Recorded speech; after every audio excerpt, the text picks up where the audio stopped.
It was like almost 80 degrees here the other day. You know that, right? Yeah, here Beautiful too. sunshine, and yeah, we pretty much have the same weather. Yeah, then this. Not to mention the storm, windy, stormy shit that knocked my power out 3 times in the past 2 days. It comes back on. Well, I got lucky Saturday because it was out, or Sunday morning. It was out Saturday night. Um, it came on. I did my show Sunday, and then went right back off again, and it stayed off until about three. Maybe this was it 3. The power. Yeah, it's about 3:30. My mother-in-law said when it finally popped back on. Everybody's sound asleep, and the whole house goes poof. You know what I mean? Didn't think about turning anything off, and just everybody's like, Right. "Whoa!" TV blasting, the lights come on. It's like, what the shit? That's funny. Yeah. So anyway, and then my internet company, they're such idiots. We all know that. Okay, we all know how Optimum. They're just it's a joke. So Mm. right after I get off of the phone yesterday with Ohio Edison, I get a phone call.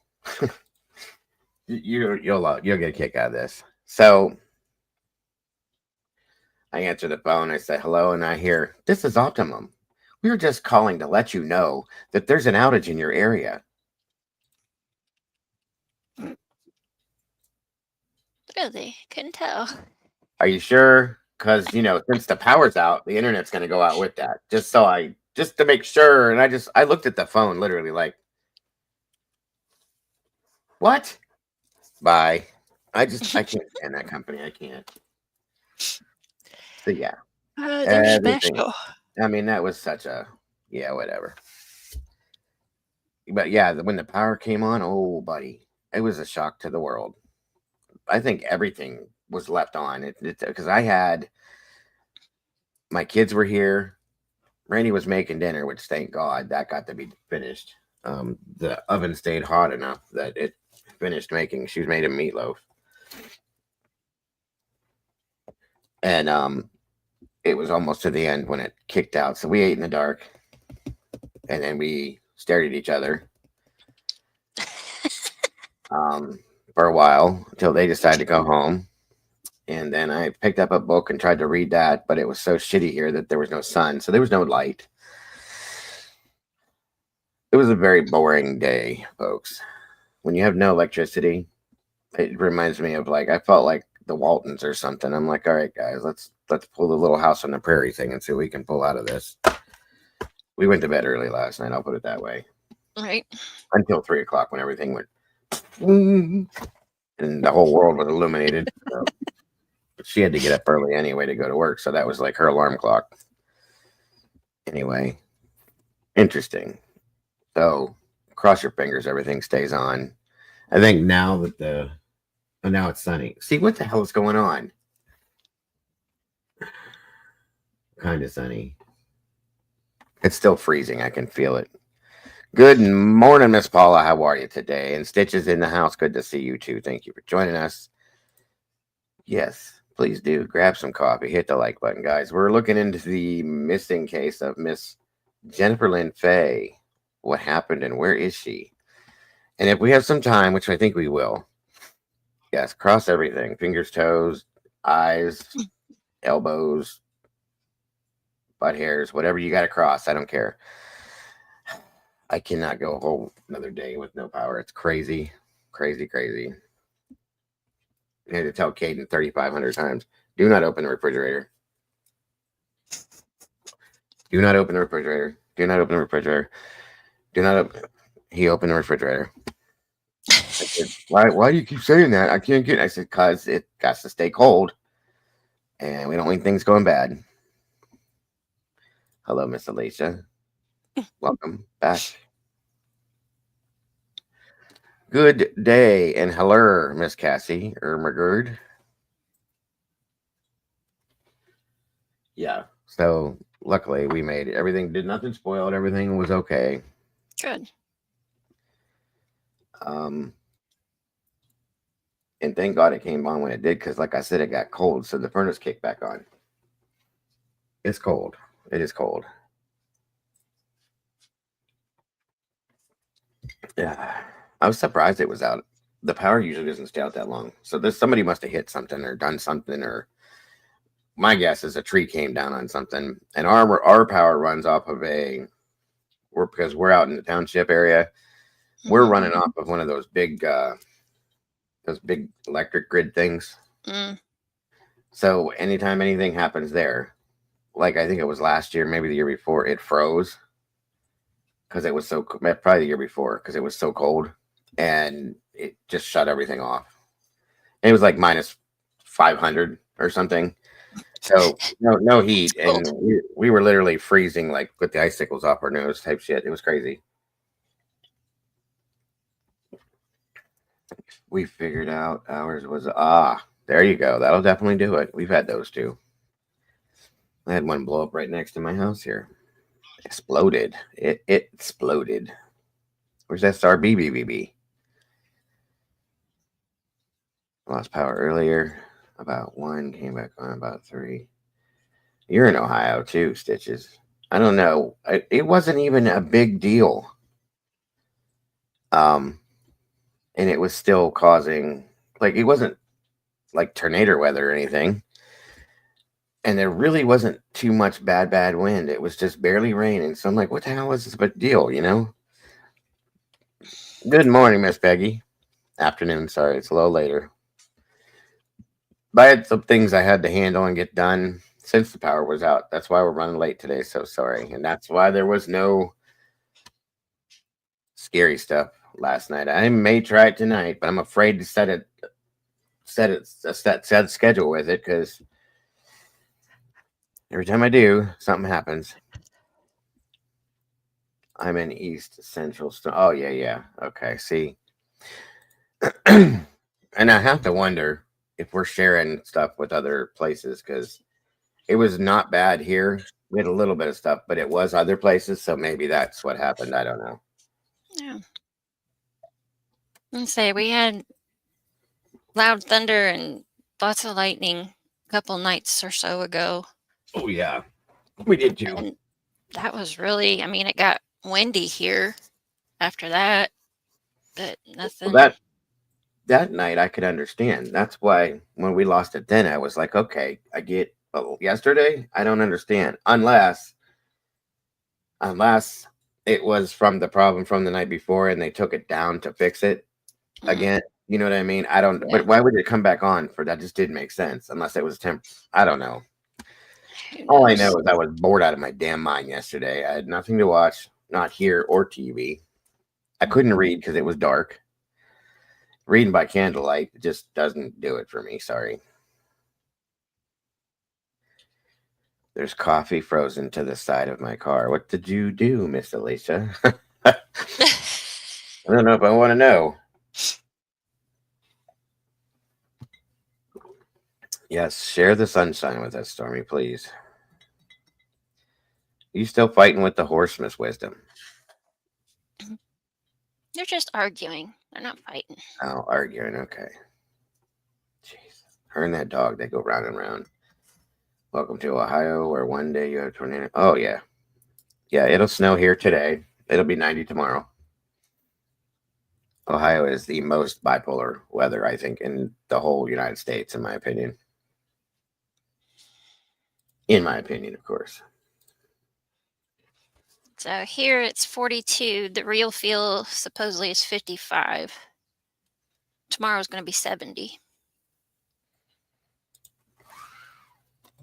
Oh, okay.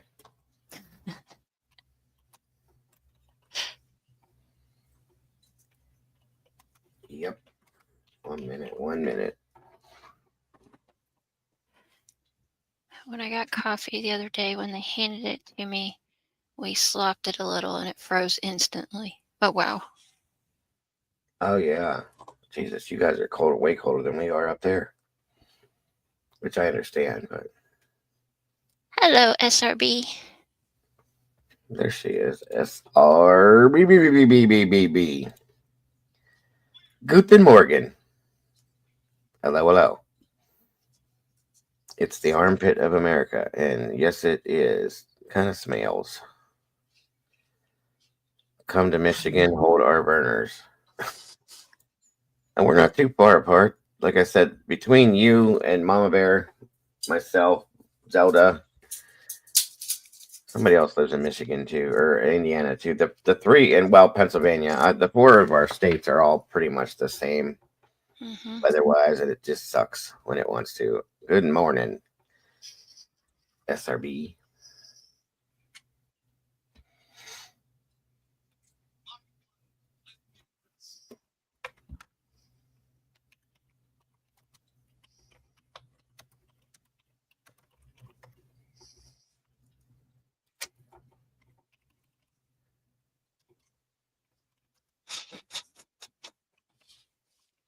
All right, come on.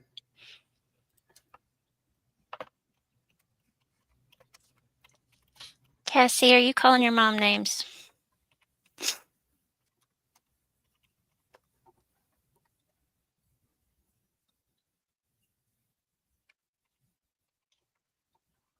Let's see something, guys. I gotta fix something here. Hang on just for a minute, please.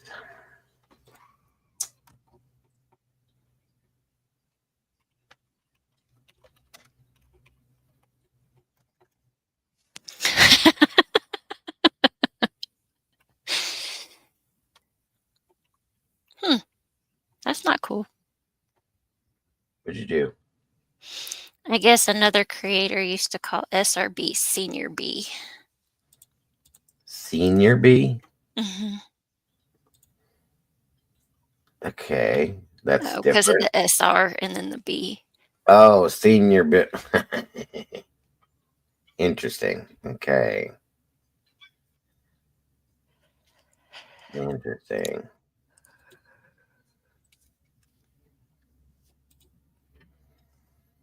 You know what? Hold on a minute here.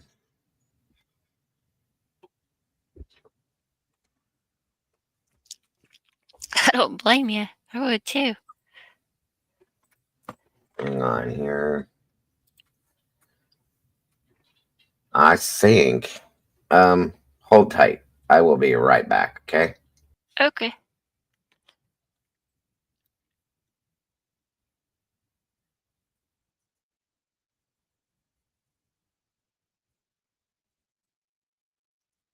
Hello, crime mobsters.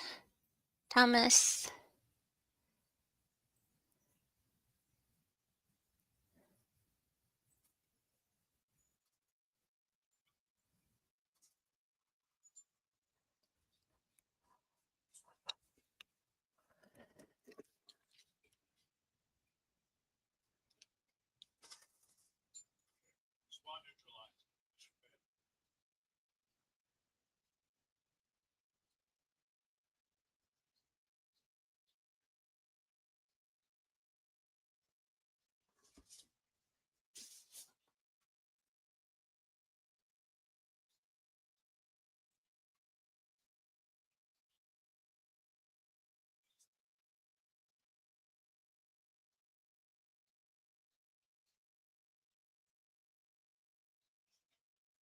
Oh, yeah. I don't know where I put my elevator music. Hold on. He's back. Too late. Sorry about that. I had to fix something on the title page. My apologies. Um. All right. We should be good now.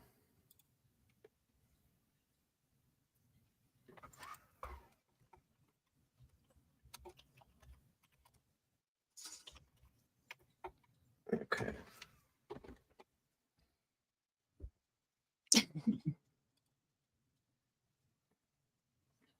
You are what? My children have decided that pizza boxes from dinner last year are now the coolest toys ever.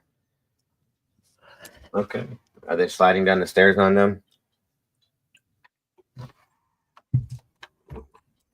Definitely needed 30 hours too many last week. Oh,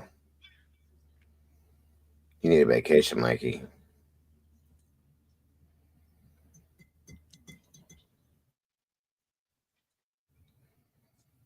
Senior B. That's so funny.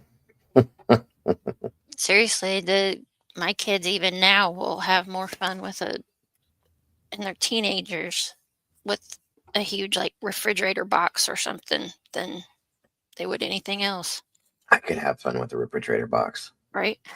Mhm. Cut some holes in it. I could go hide in there. Nobody could find me. Exactly. That would be awesome. I need to clean out this little closet underneath our stairs so I can get in there and hide. Is that where you keep Harry? Hmm. Oh no. You got one of them houses. Oh yeah, they do. They do. Refrigerator boxes are awesome. The last one I ever had anything fun flush was when I was a kid. I had a half of one, well, the quarter maybe. The bottom half it was filled with Legos. Filled. That's how many Legos I had when I was a kid. I don't know if that's a good idea for you, Alicia. But I want a closet for that. With all those, I could see you like, nope, you're going in there. You're going over there, and you're going in there. Those closets are cool, though. I think it'd make for a hell of an office or something. If it, depending on how big it is, if it's nice, you know what I mean? Yeah, it's not that big. No. It's good for tornado shelter, but Oh well, yeah. I mean, you could probably make it a little hideout.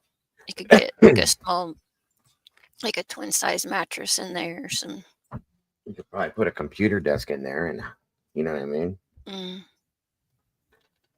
Hide in there. Scrivener's error. Good morning or afternoon. Thank you for joining us. Welcome. hello, air. Yes, he's saying it that Attempting. way. Error. Scrivener's. I think I'm saying it right. You know, I probably am not, but guys, make sure to click on the link that's pinned in the chat. Hop on over to Mama Bears, hit the like button, subscribe if you haven't, hit the notification bell, please and thank you. It just takes a second. Appreciate ya. I appreciate you very much, all of y'all. Let's see. Oof. Holy snakies.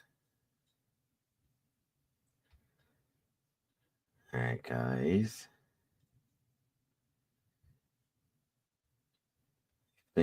Hold on a minute here. Okay, hit the thumbs up. Miss Charlotte, welcome. And thank you guys. Looks like we have 23 people, 21 likes. You guys are on point today. Thank you guys so much. Wonderful to have you all here today. That storm of, I don't know, something seems to turn up every time I leave. Shoot, I couldn't get 30 minutes into the first day last time, and the truck already got towed. Jesus, Mikey.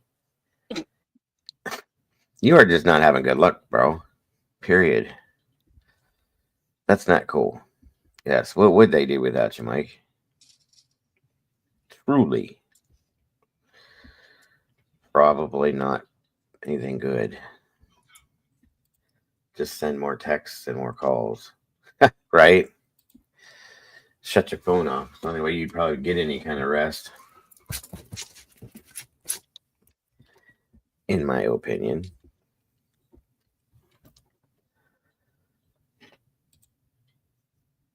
Love the lives. Here we meet in real.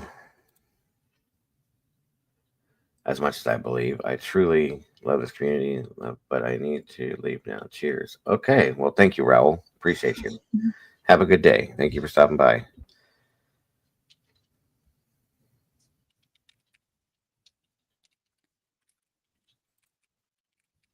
Oh, that was a couple months ago. Okay. Come on in, guys. Okay, so I'm going to back up here.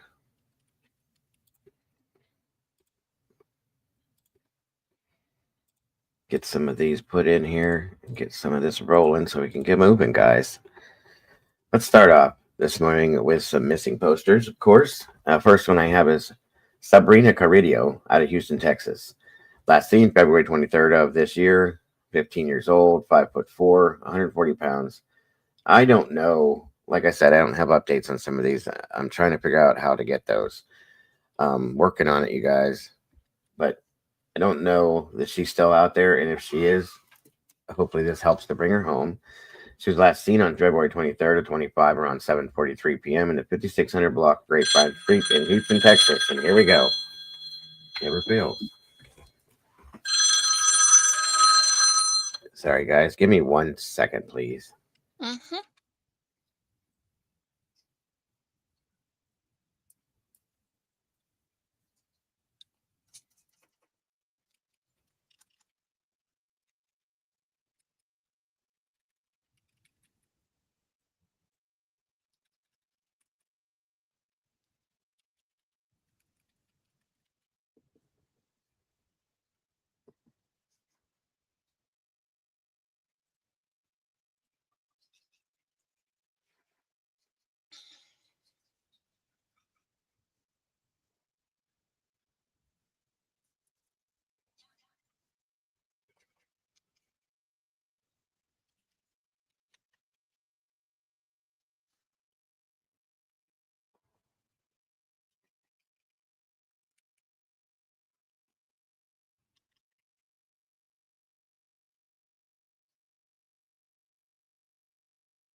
Oh yeah, it is St. Patrick's Day. I forgot. Huh.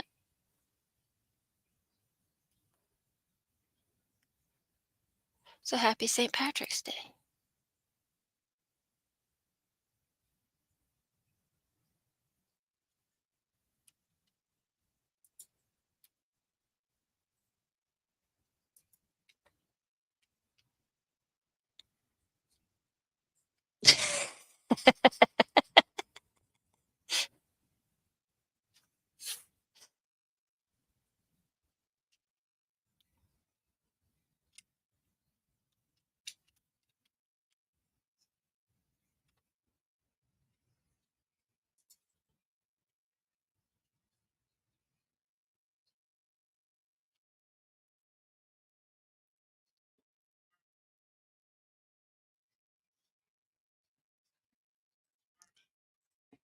Yeah, I'm not either.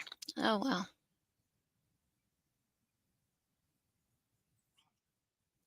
Yay. Thank you, Alicia.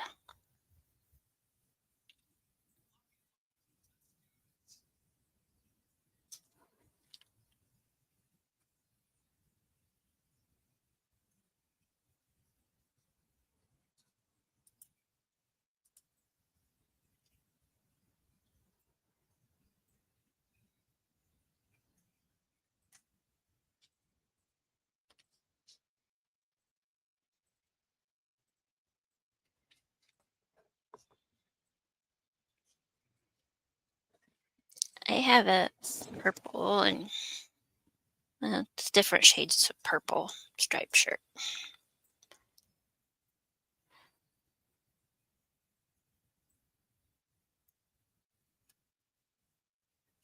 Hello, Lisa Joe. How are ya?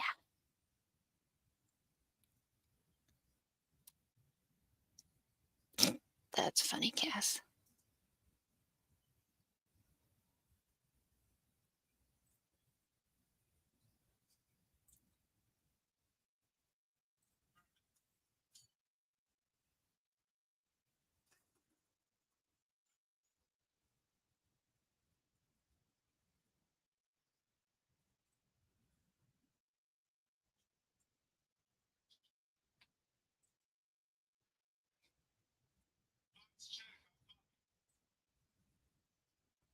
Hello, CZ.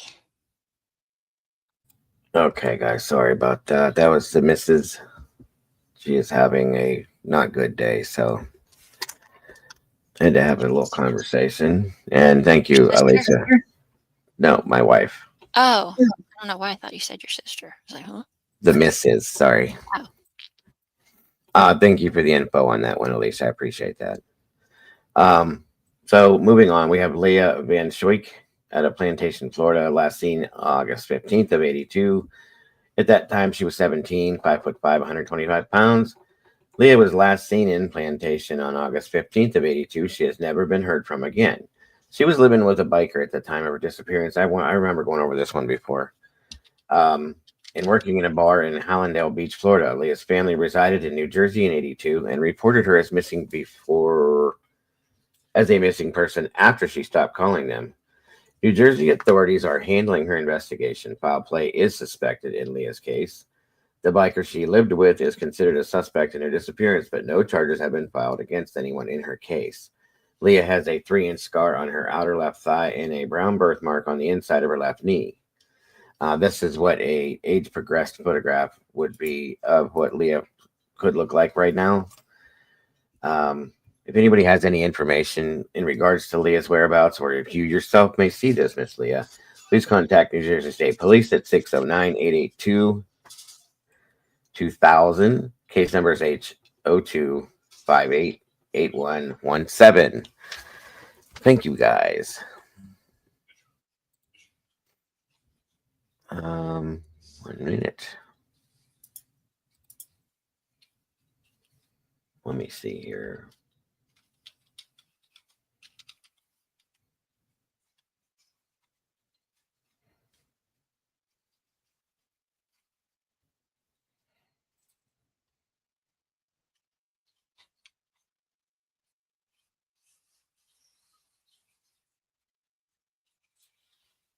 Next up, we have Blaine Decker out of Kingston Springs, Tennessee, last seen February 10th of this year.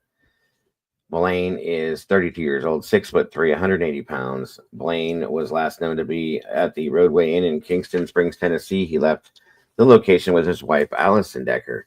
Blaine does not have a vehicle and uses rideshare services, and due to not having shelter, his family is worried for their well-being. If anybody knows anything in regards to Blaine and his whereabouts, their situation, please contact the Kingston Springs Police Department at 615-952-2110, case number 250220-0020. Thank you, guys. That's really cool in Stitches. Isn't that called being, well, I hate to say it this way, but I was always told that was being cockeyed. Two different colored eyes, isn't that what that is? Is that not what that's called? I don't know. Different colored eyes, Jeanette. That's wild. Cockeyed meant it's crooked. See, I'm probably wrong. I was raised hearing that, so I don't know. Hey, Critical, good to see you. That's really neat, though. I always wondered if they're two different colors, if you see differently out of them. Do you know what I mean? I know that sounds dumb, but I've always wondered that. It's definitely something that will definitely keep you unique. That's for sure. Hey, Critical. New Jersey can't find people in their own state. Why are they leading a missing person in Florida case? Good point. Next up, we have Carson Atkins out of McDonough. Let's do that again. McDonough, Georgia. Heterochromia. That sounds a little better than cockeyed. Thank you, SRB. Last seen February 18th of this year, 5'7", 190 pounds. Carson was last seen in the area North Bethany Road in McDonough, Georgia on February 18th. She was last seen wearing an orange Carhartt hoodie, black leggings, and black slides.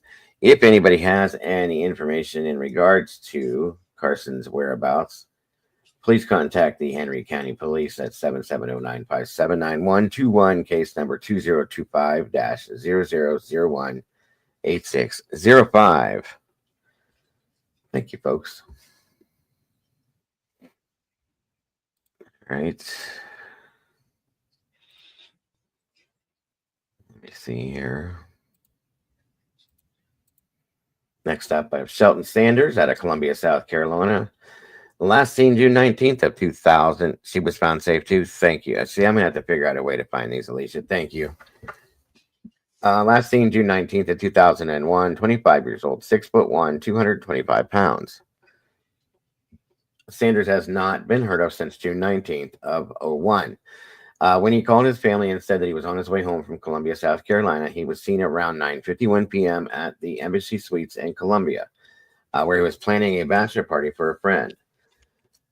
The phone call Shelton placed to his family in Rembert, South Carolina, was from his mobile phone. Police are saying that neither his cell phone nor his credit cards have been used since his disappearance in April of '03.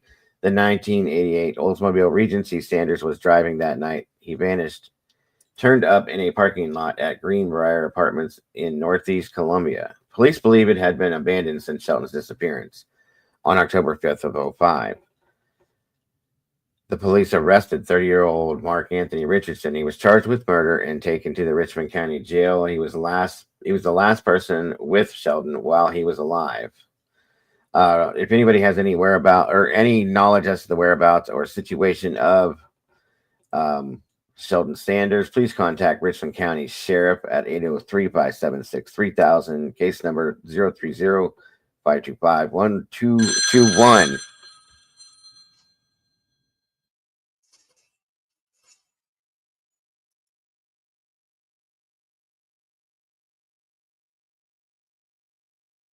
Moving on, let's see here.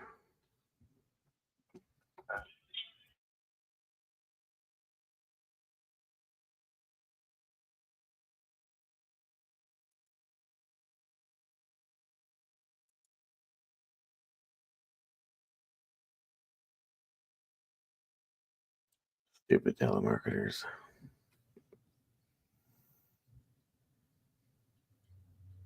No. Oh, yeah. A good point, Stitches. I see. Absolutely. All right, guys. And sadly, I don't have any new ones now. Stop calling me. I'm going to have to get some more. For sure.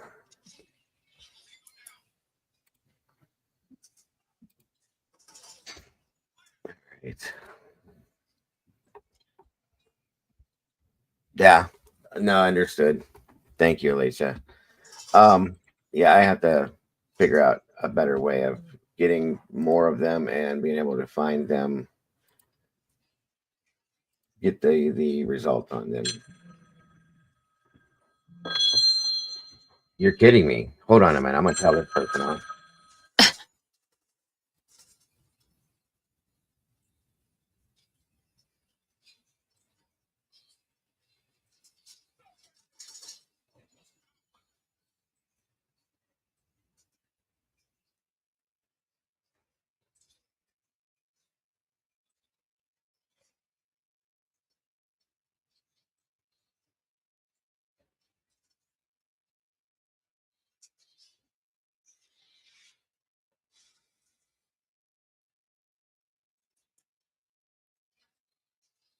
When somebody hangs up on you, that means that they don't want to talk to you. So don't call me back, okay? Thanks. Have a great day. Bye bye. Dumbass.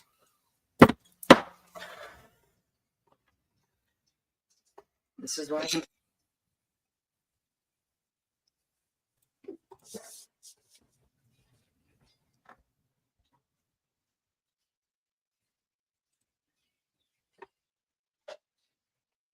That irritates me. When they hang up and they call back, no. Yeah, I had one do that. I was like, I just talked to you. They're like, take me off the list. I haven't heard from him since. He called me 4 times. I hung up 4 times. The last time. No. So sick of these people. About your gas qualifies for that. Kiss my ass. No, it doesn't. I don't care. Well, if that number calls me again, I'm gonna play a whole new game with it. And I hate when they call you by your first name, like you're friends or something. Like, oh, you know me. Come on, let's talk. No, it doesn't work that way. Welcome, Phil.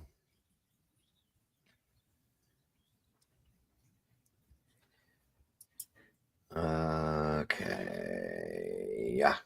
All right, guys. So, yeah, I'm gonna work out something to where I can pull more of those and get to where I can get the answers to whether or not they're still missing or not. And I'm glad to see there were so many that are found. That's awesome.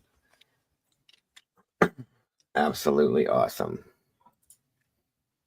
All right, let's get moving on Miss Jennifer Faye, guys. Let's see what's going on with this one. Please don't go slow on me. Load. Please load.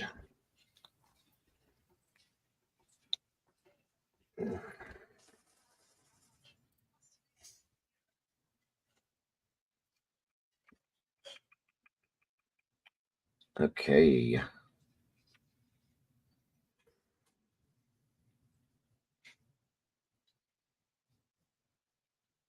Nope. Wrong one. Hold on. 1 second.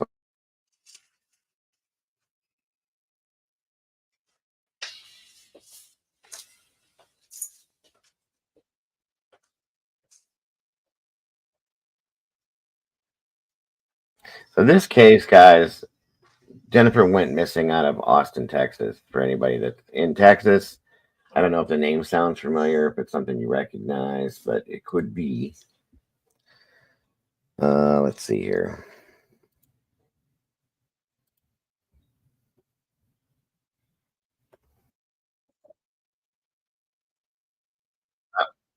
Hold on here. Good Lord.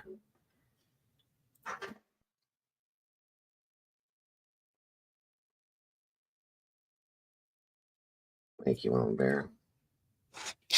Yeah, but Karen, if he gets a whistle, then he's going to blow out all of our ears.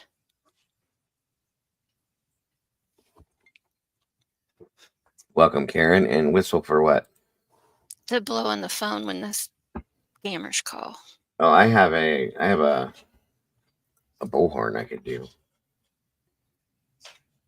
Just mute before you do it, please, because I wear headphones. Of course.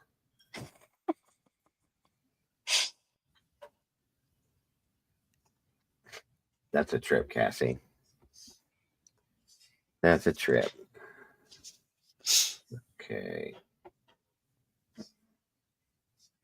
Trying to find.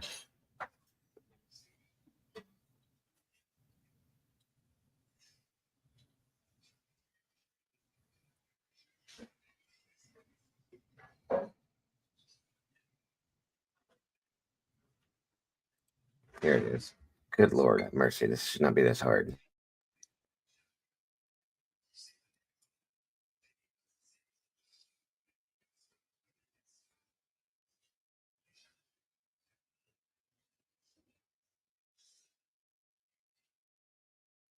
Okay, so this case is 30 plus years old.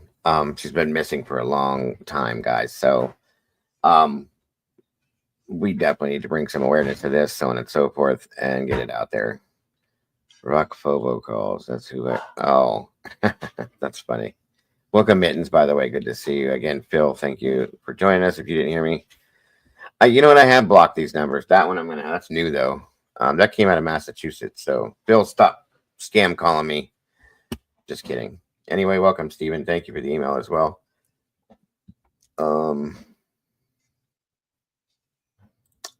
Yes, a good, very good point. Very good point.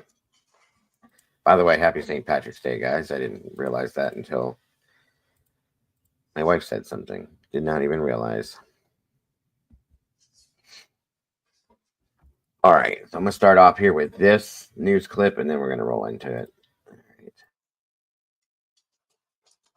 A teenage girl vanishes from her home in Brockton. 30 years later, her family still doesn't know what happened to her. Our Bob Ward has been following this case for decades. He sits down with the family to mark the painful anniversary and renew their plea for answers. It's tonight's New England's Unsolved. It's been 30 years since Jennifer disappeared. What does this anniversary mean to you?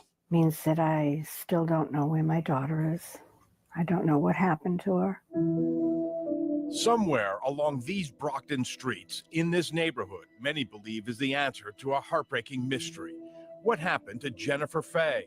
On the night of November 14th, 1989, the 16-year-old Jennifer walked out of her Emerson Avenue home to be with friends, and she completely vanished. Jennifer's mother, Dottie McLean, is still searching. It'll never go away, I believe, until I at least find her. This playful home video of Jennifer Fay was shot less than a year before she disappeared. This is how her sister, Yvette Aubin, remembers Jen. She was the life of anywhere she went. Any room she came into, she She was just charismatic. And Jennifer loved to have fun. On the night she disappeared, Jennifer's mom asked her to babysit, but Jennifer wanted to go out to a neighborhood party. I remember that night like it was yesterday. Jen called a cousin to watch the children. I begged her not to go. It was like I knew something bad was going to happen. I got this like feeling over me. Something wasn't right. And that's when I decided to go home. And she wasn't there. Jennifer Fay never came home. For years, police considered her a runaway. We thought that perhaps it would crack this in 6 months, maybe a year. Private investigator Charlie Castro heads up a team of PIs looking for Jen. They've been on this case for 16 years. We feel there are people out there that know more than what they've told us. The PI team believes when Jennifer left her house, she stayed in the neighborhood hanging with friends. Eventually, Jennifer wound up on Broad Place, a back alley about a block away from home. It is here Jennifer Fay is last seen talking to someone in a brown pickup truck. And PI Castro tells me his team has discovered a brown pickup truck owned by someone in the neighborhood disappeared around the same time as Jennifer Fay. No reason for the truck disappearing. It was only 3 or 4 years old. It was never sold. It was never re-registered. It just poof, disappeared shortly after Jennifer's disappearance. The investigative team has interviewed 250 witnesses, including Jennifer's closest friends, many of them not talking. Jennifer's family is hoping that maybe now, the 30th anniversary, someone might finally speak. I can't give up. I never will. She's my sister. She was my best friend. They have to come forward. I mean, before I go, I would like to know where my daughter is. If you have any information about what happened to Jennifer Fay, contact the team of private investigators looking into her case at 508-328-9285.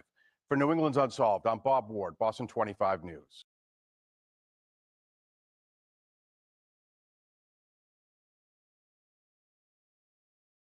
All right, let me load in the next one now. That's just a little news piece on this, but 30 plus years. It's just really sad, guys.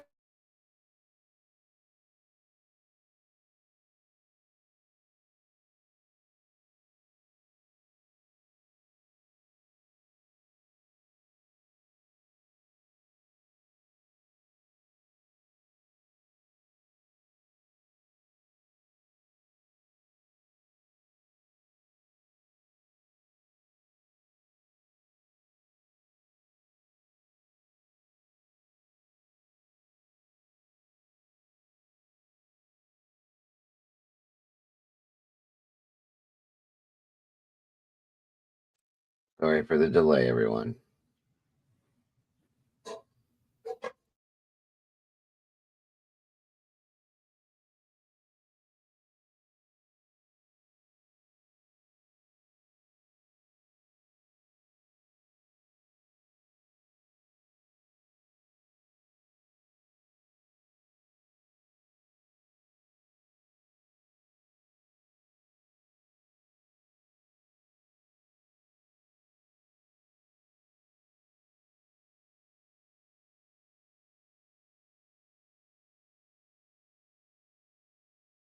Sorry, guys. It's just taking forever to load. I don't know why.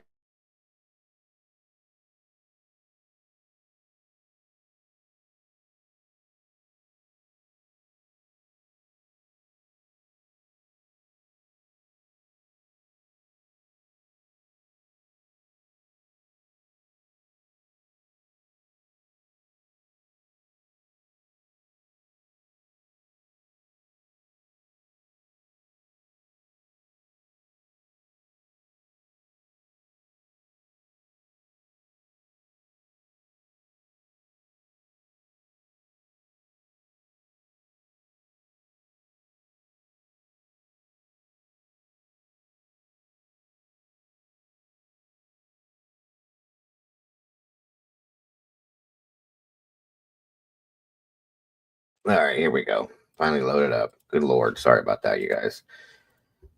All right, so the story that we're going to hear about this is brought out by Exploring with a Mission. I'll put the link in the chat here in just a second, guys.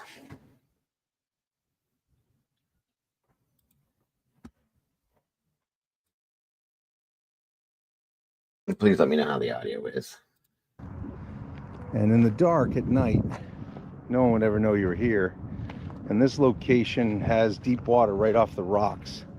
There are some large boulders here, but for the most part, there are probably like 15 or 20 access points to get a vehicle in. And then as you can see, that can down there in the water, it's pretty deep, and it gets deeper right away, so a car could get in here.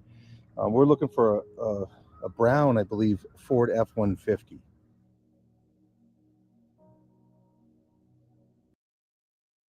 So as you heard with the news, it's believed that she could have been maybe abducted via this brown Ford F-150 pickup truck that disappeared the same time she did. So they're looking for this truck and have been looking for this truck in different places. Is this it? I don't know. I'd like to think that it could be. And if that's the case, the person that owned the truck, I believe he's in jail now as we speak. But they have to be able to prove this. Welcome, Bonnie. Good to see you today, dear. I hope you're doing good. So there's that. So I think this is going to talk about the case itself and that truck scenario too. And that's the only true actual like bit of evidence that he really got anything on with Jennifer. It's very sad. There should be so much more, but there's not. So let's check this out, guys. There's a link to them if you guys ever want to jump over there real quick. Hit the like button for them. Subscribe if you'd like to. They do plenty of these shows in regards to this. And go looking, boots on the ground as well. They do a great job with that. So please check them out if you would. Right, SRB. Exactly.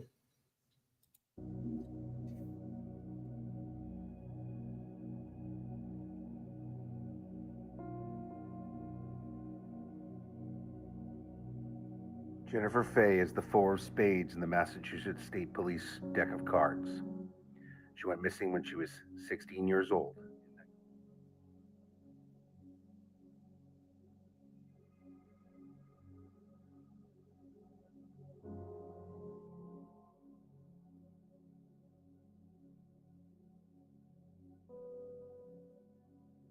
In Brockton, Massachusetts, looking for Jennifer Fay. I'll give you more information later. I'll get you the missing persons documentation, and we'll bring you back into the story of this whole thing in detail from the missing persons as well as from the detectives.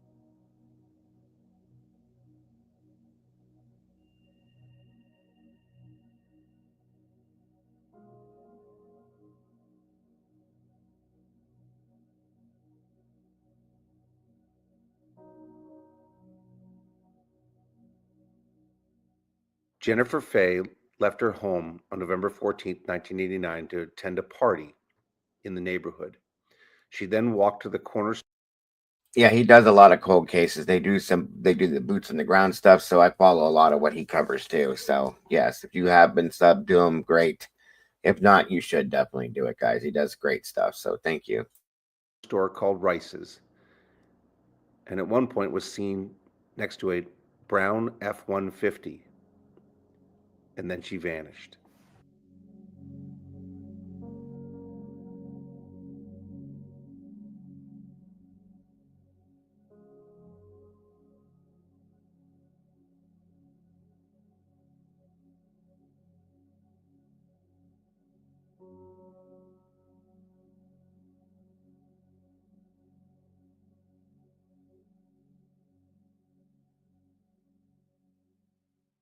Jennifer's mother and sister have never given up hope. They keep searching for her, and it's been 34 years. Now, I also have an interview with her sister that we're going to check out too. So that'll be a little helpful too in giving some more details into this. The number one suspect in the case was always Kevin Maller, who was called Boston. He owned a brown F-150 that seemed to disappear at the same time. Maller recently has been put in jail for the killing of another individual and is suspected in the murder of a young woman.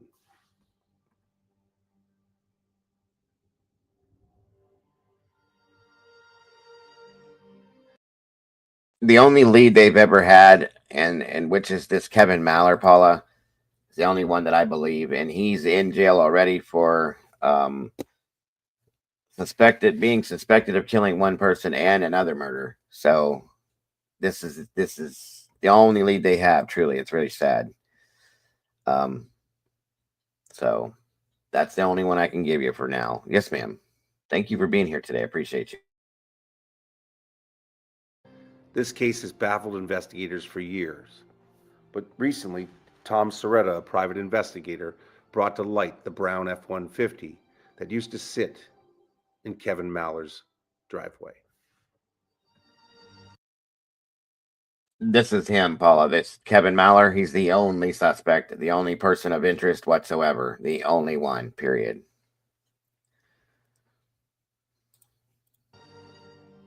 Kevin lived in the neighborhood, I believe off of Broad Place, right down the street from Jennifer Fay's home.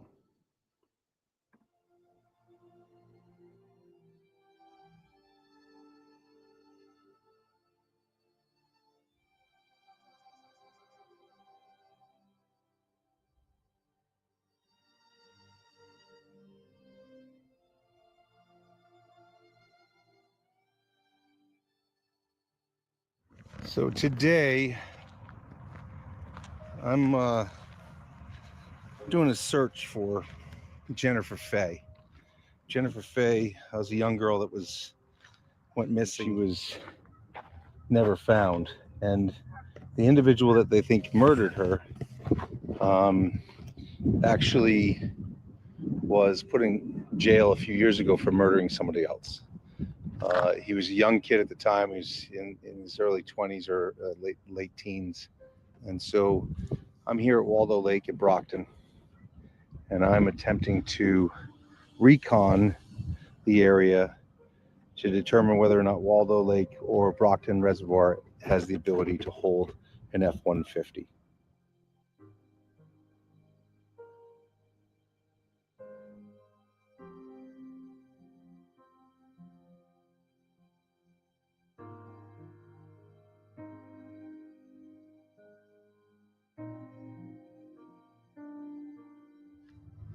Because this is probably the closest body of water, from what I see on my mapping, from the house of Jennifer Fay. And just so you can see if you can see typically that. they are. So Emerson Ave and that section over there, Spring Street, Emerson Ave, is where the suspect and Jennifer Fay are from. And this lake, you'd have to go straight out, take a left on Harrison, come across, and then go down Central Street and directly into the park from Harrison Boulevard off of Oak. So we're right on the Avon corner. We're near the Brockton Reservoir. That's that side over there. And on this side is Waldo Lake.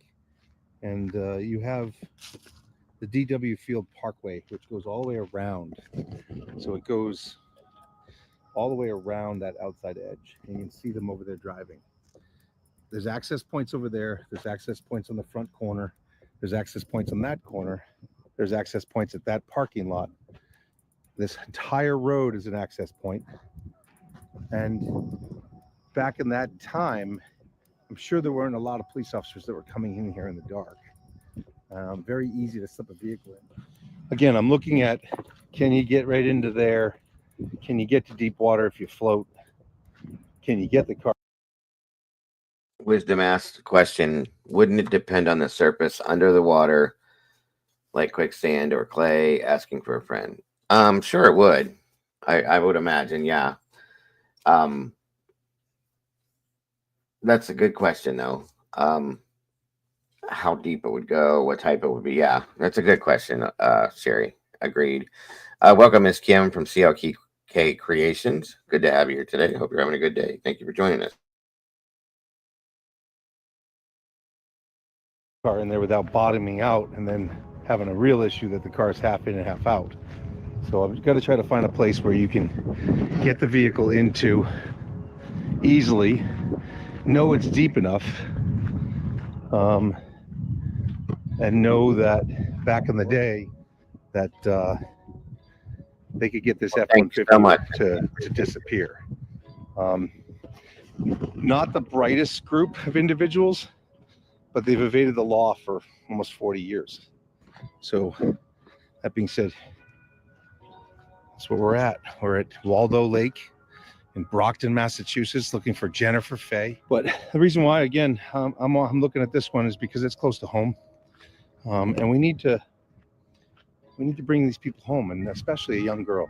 I mean, it's From what I read, it doesn't say anything about them searching here. I would have imagined they would have, but I don't know. That's a good question, Charlotte. I read an article on this, and I can't find anything on it. I know they searched for her for a short period of time, and then that was it. Back then, it wasn't as, busy with that as it is now. No, she disappeared from her home. She went to what, quote unquote, she was supposed to be going to a party, Cassie. And then her mother said she got some kind of a bad feeling, came home, and Jennifer was gone. Then she was seen about a block from the home talking to somebody in this brown truck, and then never seen again after that. So I don't know. Yeah, I'm curious if they ever dove this too. It's a good point. And I guess the truck went missing very, very shortly after she did. And it was a fairly new truck, so there was no reason for it. It wasn't sold, wasn't anything. So it's devastating for a family, especially when they've gone this long. I mean, almost 40 years. Haven't been able to find their kid. And the individual, he's in jail somewhere else at this point in time. I don't believe he's out. His second crime of murder, I believe. So, and again, on a younger woman, is from what I've been told. So, that being said, I'm going to do what I can to do some investigation on this one, and I'm going to see if I see anything out there. We'll sonar ball this as well to make sure that. Yeah, Kevin Maller owned the truck that is suspected to be the possible vehicle that she was last seen near. And like I said, he's in jail right now for one previous murder and suspected of another one. And I believe he's the only person they've ever had as a suspect, but they have had no proof. That's the problem. So there's the issue with this. But yeah, the truck went missing. So now I would have imagined with that happening, they would have dove looking for this in any bodies of water local. But I found nothing in any of the articles saying that they did. So that's kind of crazy to me. Just saying.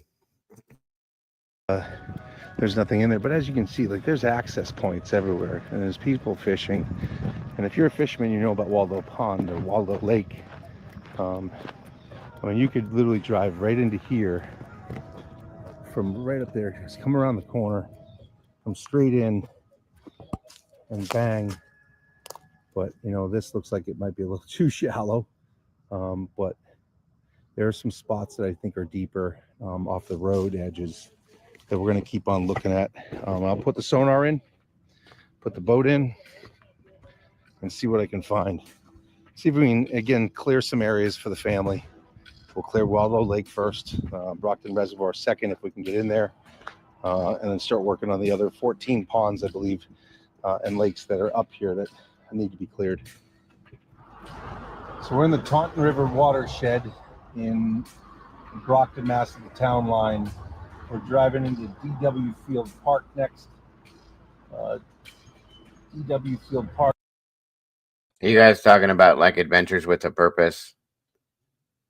They could have too. I don't know. I've never seen anything about it. This guy is with Exploring with a Mission. It's the name of his channel. So I don't know. Again, has another access point. It's on this side. You have the channel here. You could get a vehicle in there. So I'm going to take a look at that real quick.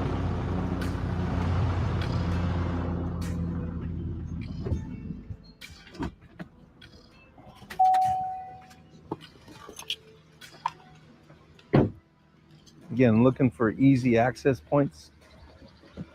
Back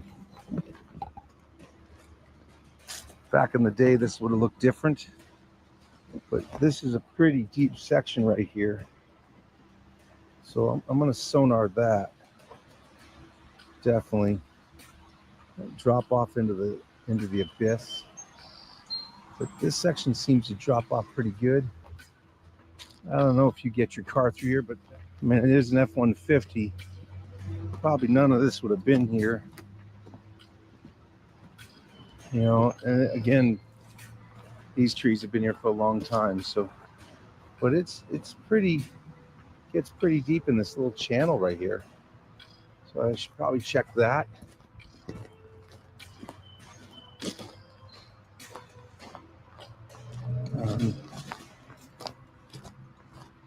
Yeah, I don't know if you can get a vehicle through here.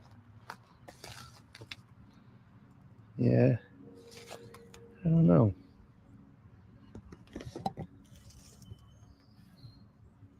Got a lot of trash in the bottom, a lot of lures.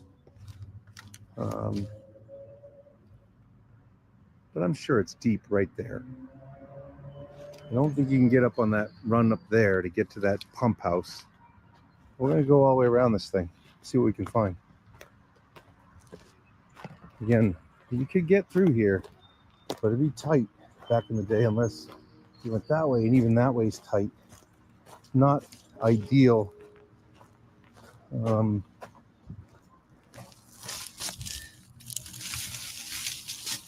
know. Well, let's check it. I'm really interested with this.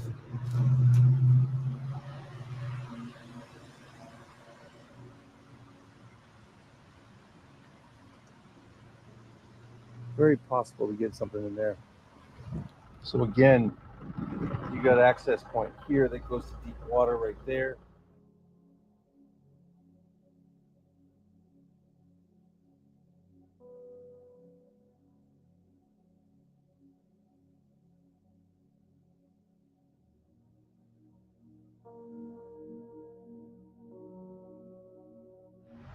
There's gaps in the trees that you can get a vehicle through. So we're gonna have to check it.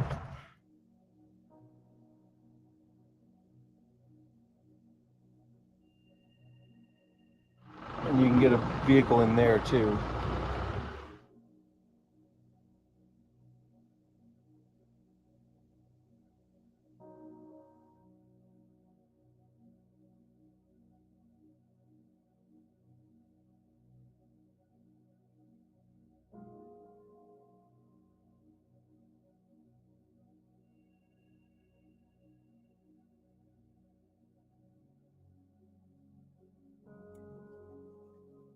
Oh, it is ADP. Dorothy Goroshko. Say again. I said it is ADP. Adventures with Purpose. It is? Uh-huh. Exploring with a mission? Back it up and you'll see.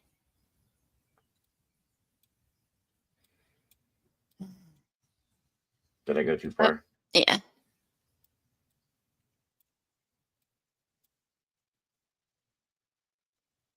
Oh. Well, what the shit? Or AWP. I said ADP, but AWP. Is this with him or without him? I don't know. Like SRB said, it must have been before all the stuff went down. This is March 30th of 24. So about a year ago. Oh, we'll have to see. But yeah. Interesting. Well, if I see him, I'm shutting this off because I don't care for him at all. So right. Be forewarned, folks.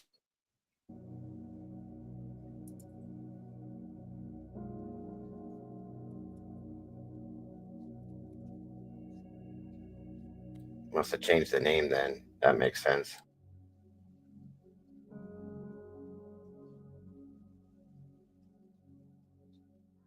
Dorothy Goroshko went missing in 19.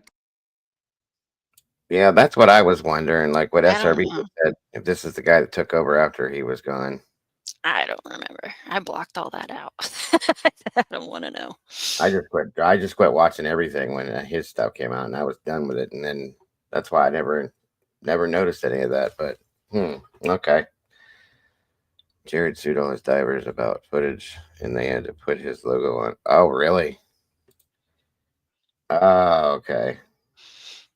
That might make some sense. He's a jerk all the way around. God.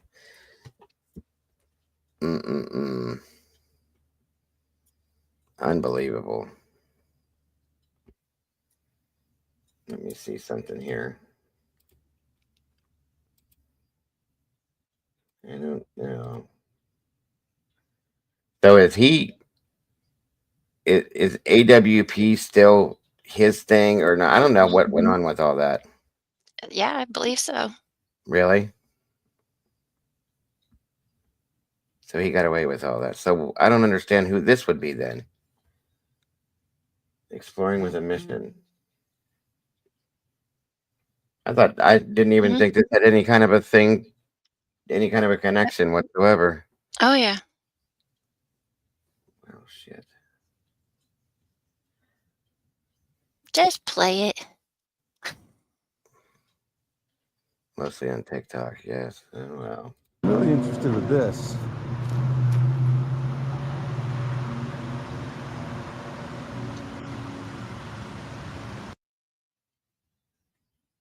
I went backwards. Sorry, hold on. In that corner, there's access. Here we go.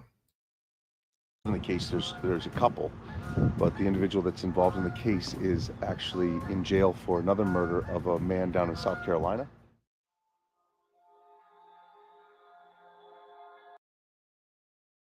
So there is the Kevin Miller guy that they had as a suspect who owned that brown truck for everybody's.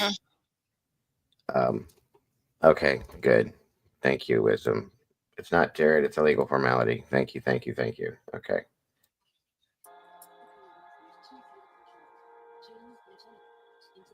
"56-year-old Kevin Wayne Mailer, better known as Boston, is suspected in the murders of Kevin Craig, Jamie Ivester, and Faith Roach, and possibly more.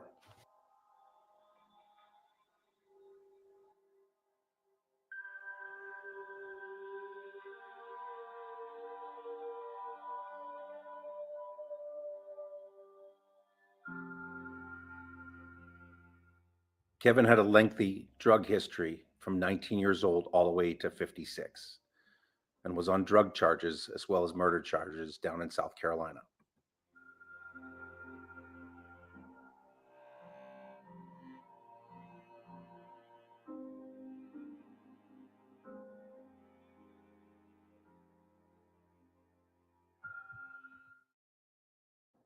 Tom Soretta, a private investigator working on the case of Jennifer Fay, believes that Kevin Mailer had something to do with Jennifer's disappearance.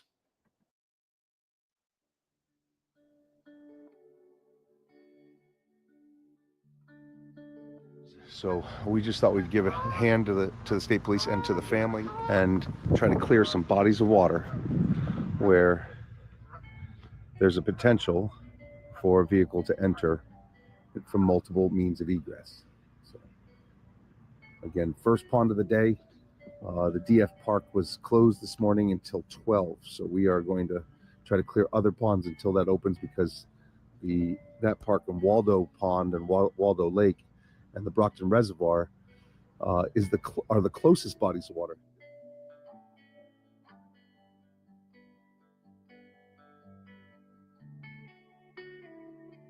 This one is the most discreet, though.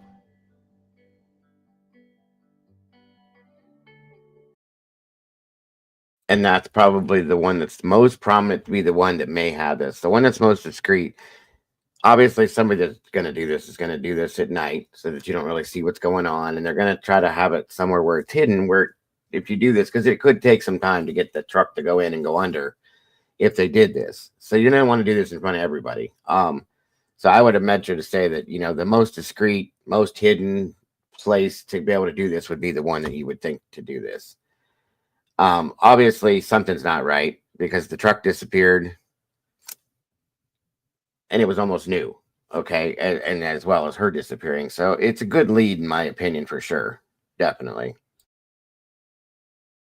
From the standpoint of driving straight down the road from Prospect an enterprise in that area up there.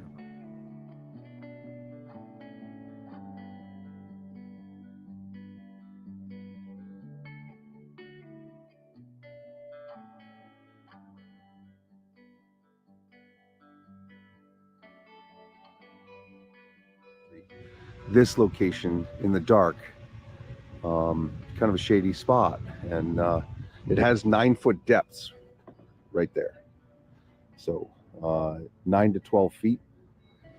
There's a lot of little nooks and crannies in here where something could get in, and there's a lot of tires and debris and trash in this pond. I'll just kind of show you.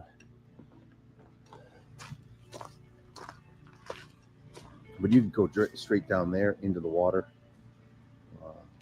and just roll it in. So we're going to double check all that. But again, right behind the warehouse.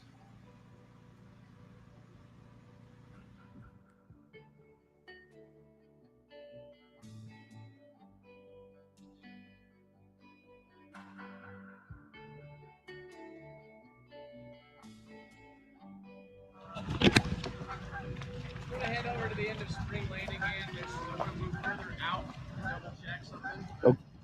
Other than that, a bunch of big rocks, but no vehicles in here. You want me to go to the end of Spring Lane? Yeah.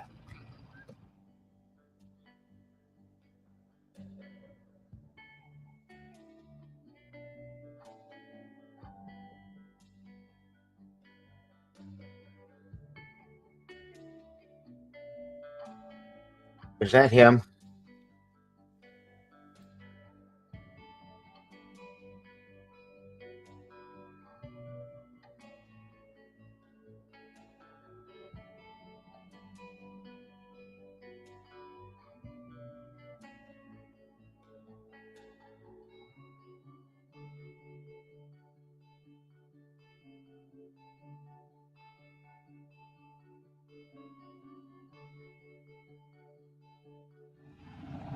March of last year. Listen.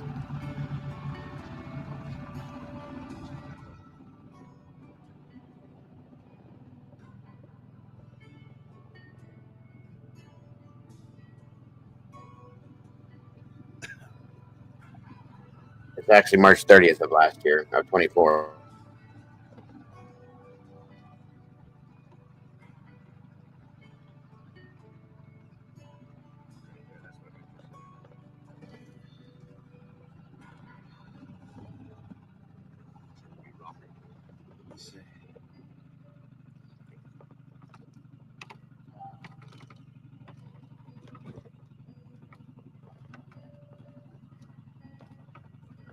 I'm not sure it's the okay.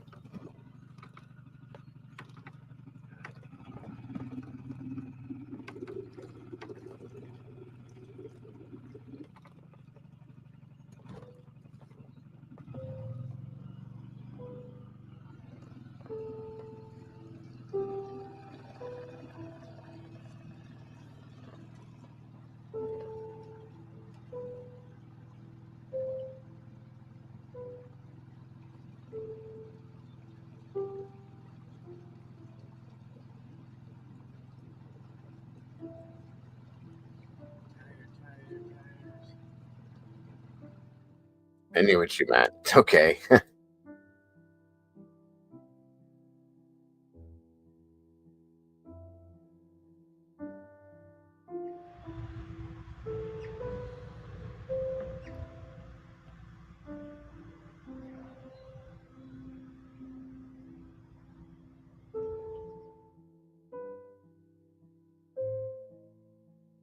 Yeah, I can see.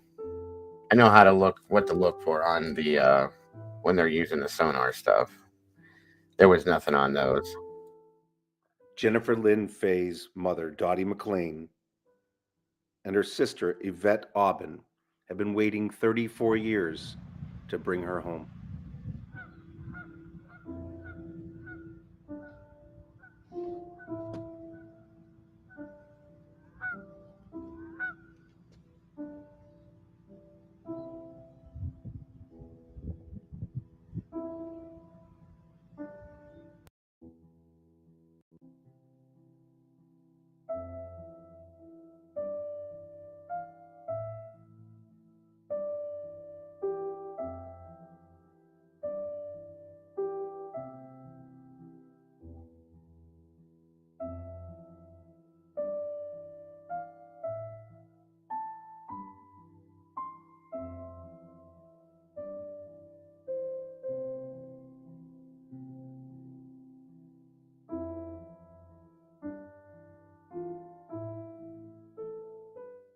We cleared Spring Pond, which was always a location the family felt that the F-150 could have been hidden all these years. That's him. Damn it. All right. So over here, if you look at these, you'd be able to see like it kind of looks like a mass of something if they run over top of something. Sometimes it discolors, sometimes not, but mostly you can just see that it's a different shape per se than what you're seeing otherwise. There's nothing on these, but yeah, this he is a creep, 100%. That's him. So we're moving on soon anyway to the sisters interview. So remember from now on, folks, that exploring with a mission is this piece of garbage. So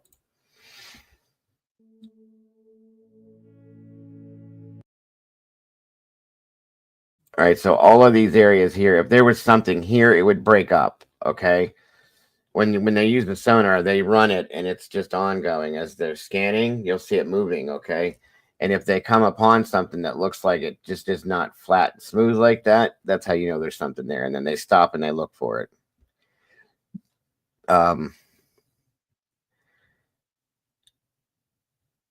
Yeah, that is true. That is true, Stormy. But with everything else that went on with him, I just don't like to associate anything with him. So, but anyway, but that's how you can read these and be able to see. There's some things you can see very clearly on here. It's and then the newer stuff is better. The 3D sonar stuff that comes up, you can almost physically see the face of a person. It's wild. So, yeah, it's probably a good idea, SRB, just because.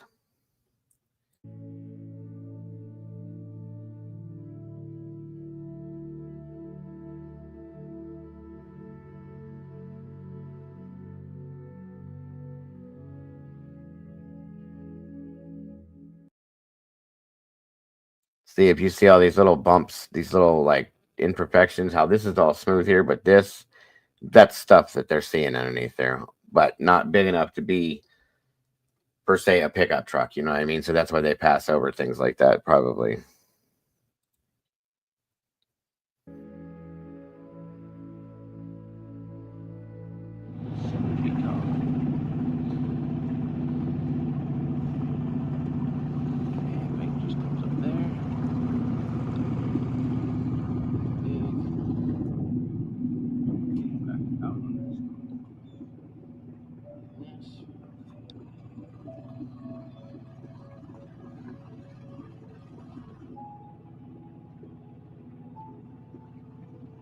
Right there. What was that?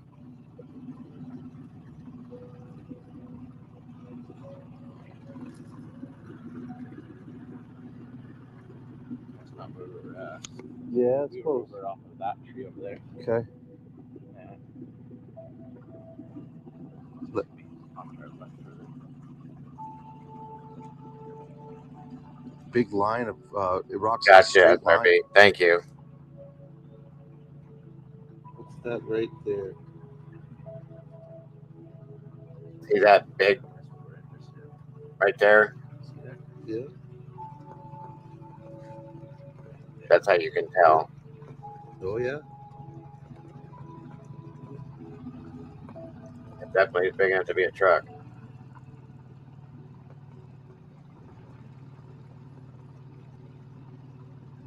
Welcome, Echo. Good to see you. Got a shadow right there on that one.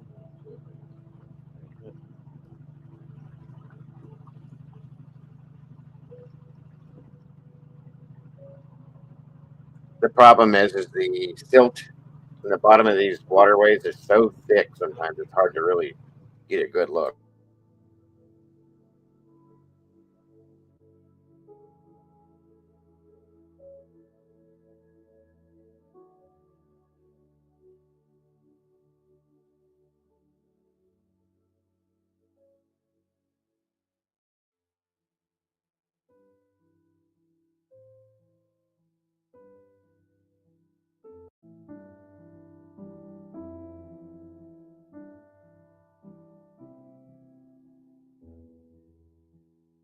Right. The shadow that the vehicle throws off. Best way to explain it, right?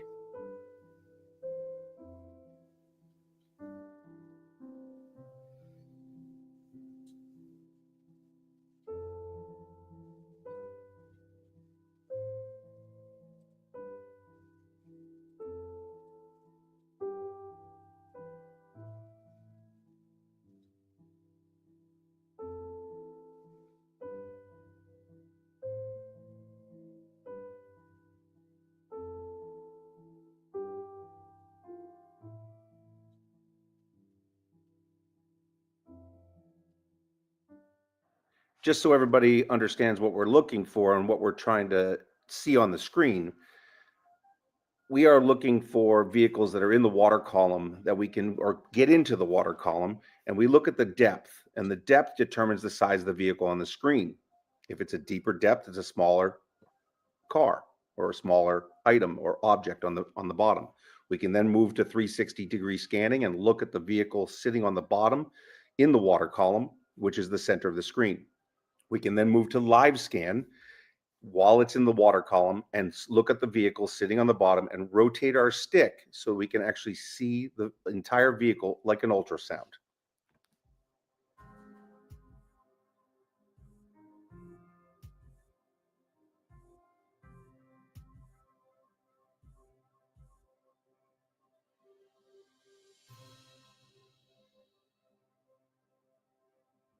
When a vehicle comes into our live scan, we can actually determine what it looks like and what type of vehicle it might be, because it is like an ultrasound. That ultrasounding or that sonar actually shows us that it's sitting in the silt, that it has 4 windows up or 1 window down. We can actually determine the shape of the roof, as long as it's not been damaged. After seeing a vehicle on side scan in the water column, we can then shift over to our live scan and really determine what that vehicle looks like by rotating our stick. And it's a transducer stick, and it allows us to see it, as I said, like an ultrasound.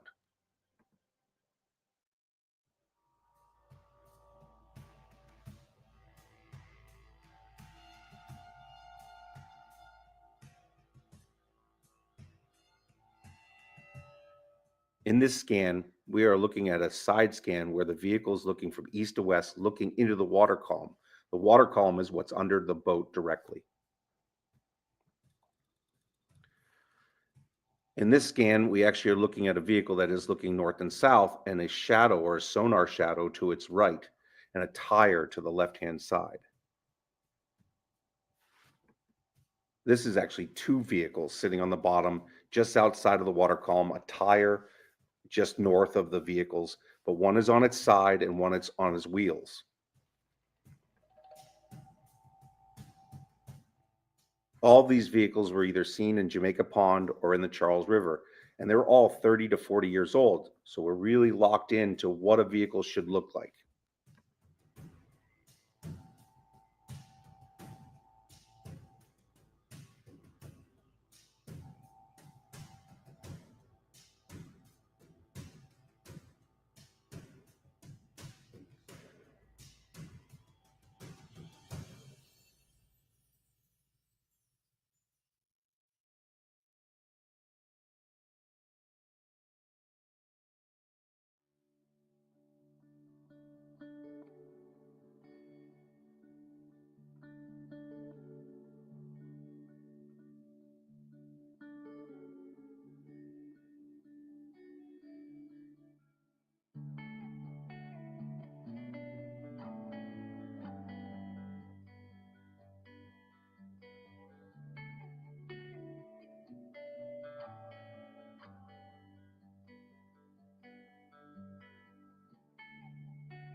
Searching the bottom of Waldo Lake and the Brockton Reservoir, we see many large boulders on the bottom. Some are 5 feet long, some are 25 feet to 30 feet long, but nothing that is the size or shape of an F-150 or any vehicle is in the Brockton Reservoir or Waldo Pond. that we can find.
We can determine the size of an object or a vehicle by using the grid lines on the sonar system.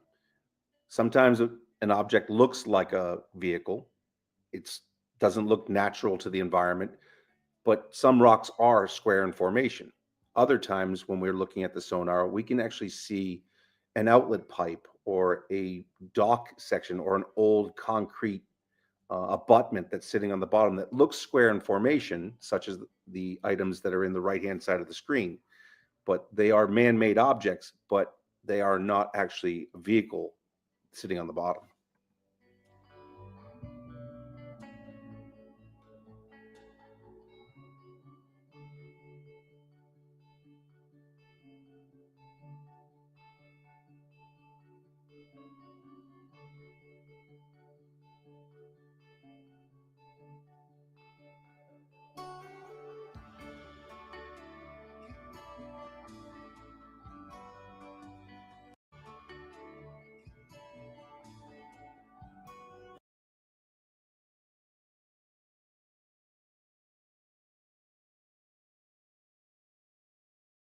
A 4-foot rock that is sitting on the bottom.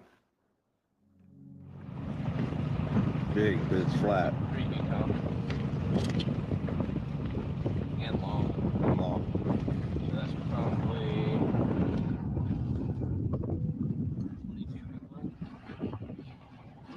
25 to 30. 25.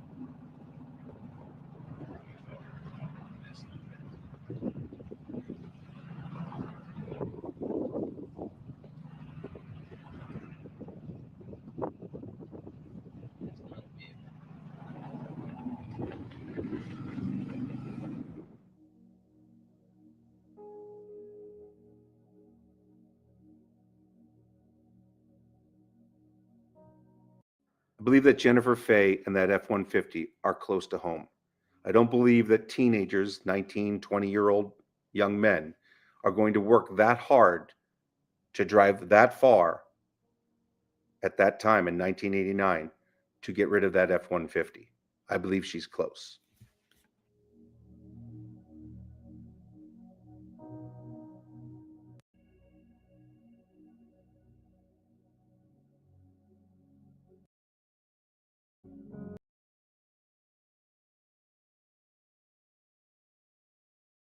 Yeah, they're two separate entities. I guess he was helping this guy, so regardless, I don't support him. I'll support the other guy, but not him. So regardless, I wanted to run the interview with her sister.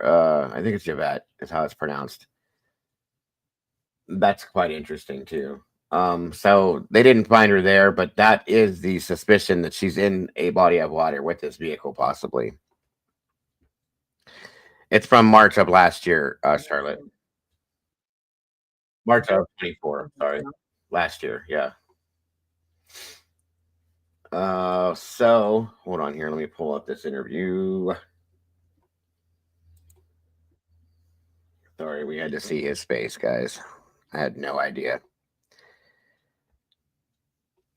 Chaos there's okay. Thank you, Wisdom. All right, one moment.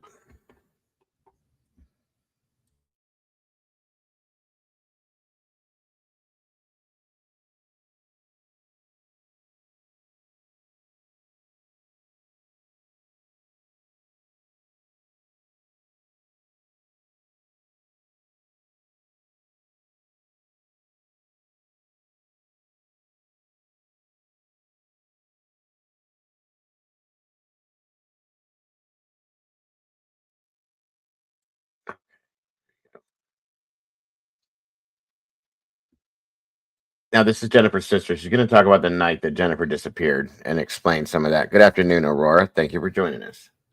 She had saw something she was honestly believe that she had saw something she wasn't supposed to see, and maybe she was gonna open her mouth about it to someone that I have no idea, but that's how Jen was. Like, as little as she was, she had a big mouth, and she didn't really care what the consequences would be. She would say what she wanted to say.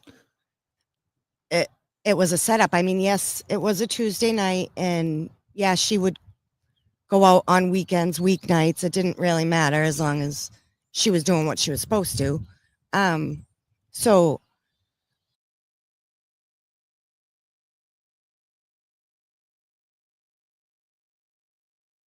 I just feel like the way she went out and the way it all went down, like she had to go. She had to get a babysitter. She had to go out. That it was set up. That she was supposed to be where she was that night for whatever reason. For whoever's reason.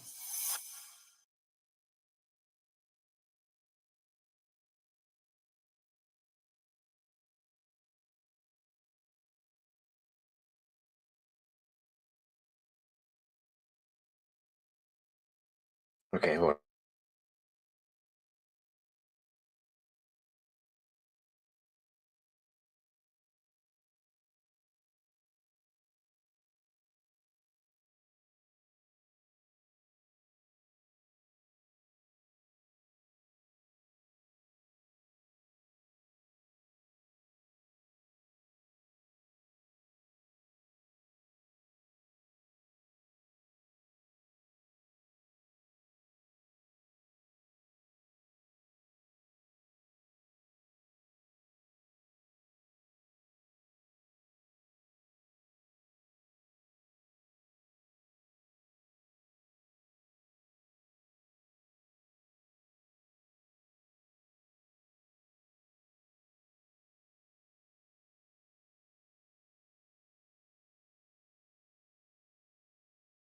Sorry, guys. We're loading again. My apologies.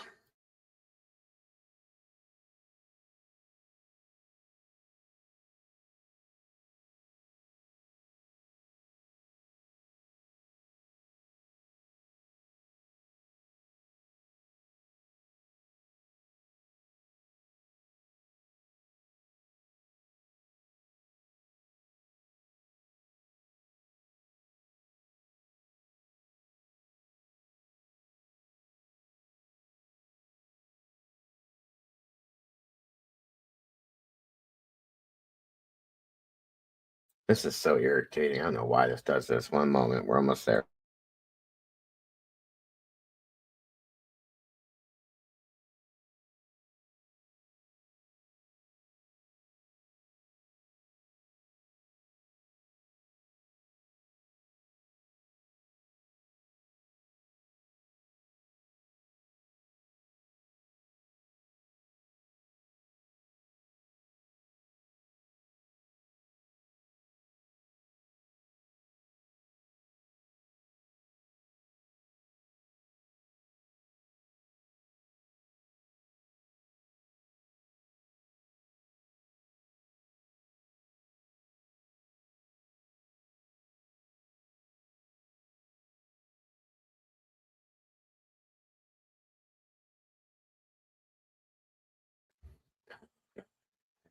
Aggravating. We're almost there. Sorry.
Okay, here we go. Sorry.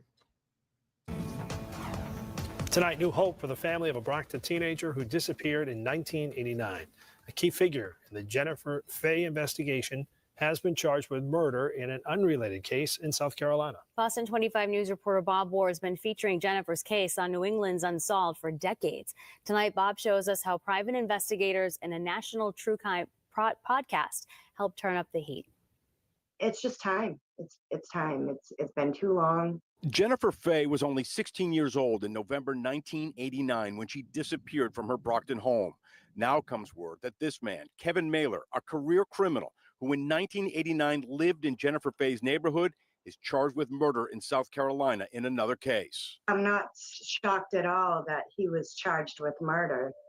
I'm more shocked at how long it took for them to realize that this is who he is. Kevin Mailer is already doing time on a drug conviction, but he's now charged with injecting another man, Kevin Craig, with an unknown substance, killing him. The potential motive to cover up their roles in the 2019 disappearance of another woman, Faith Roach. Chaos and crime seem to follow Kevin wherever he goes.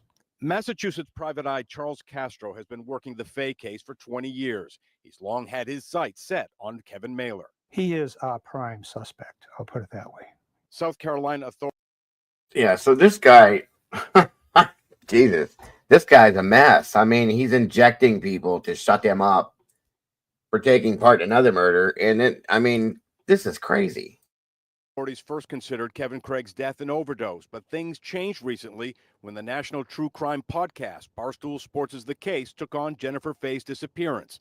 Stephen Robinson was the executive producer. As a result of Kirk Minahan, the host of the podcast, asking some questions, drawing attention to it, police reopened the investigation into Kevin Craig's death. And just yesterday, they were able to bring murder charges against Kevin Mailer, who, again, we suspected of being the last person to see Jennifer Fay alive. In a statement, the Plymouth County DA's office said it is aware of Mailer's South Carolina arrest. Yvette Aubin hopes Kevin Mailer might soon finally reveal what really happened to her sister. I don't know if he's even talking, but it would be nice if he did.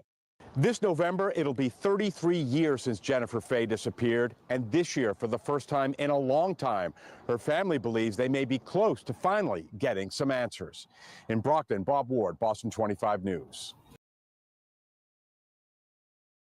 Okay, so there is that. And then, sorry, you guys, we're getting there.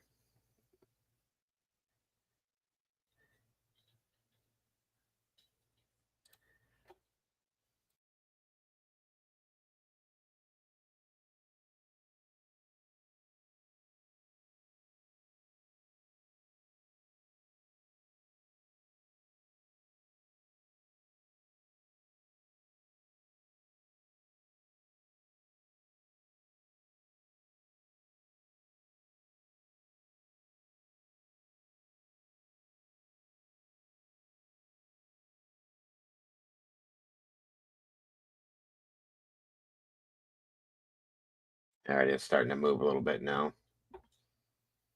Good Lord. What a mess. Okay, and next one.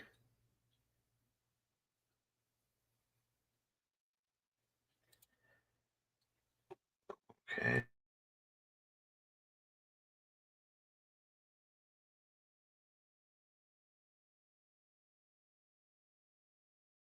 This is Jennifer's mother talking in regards to the situation here.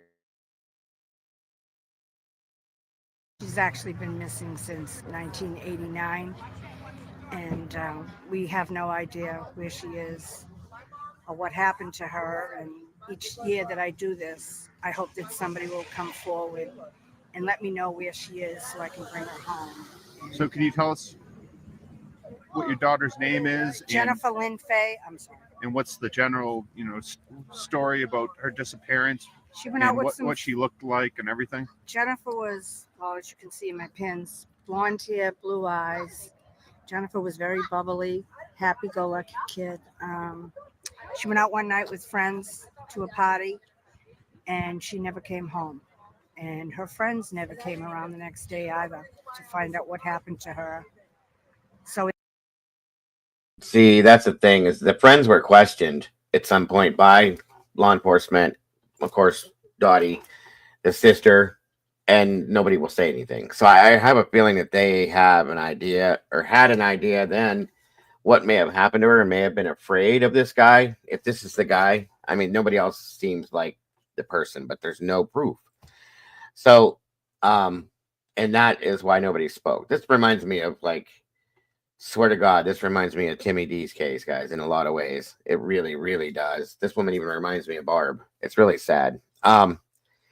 Exactly, SRB. I'm thinking that the friends definitely probably had some knowledge as to what and may have had a fear of him because we see what he does. You know what I mean?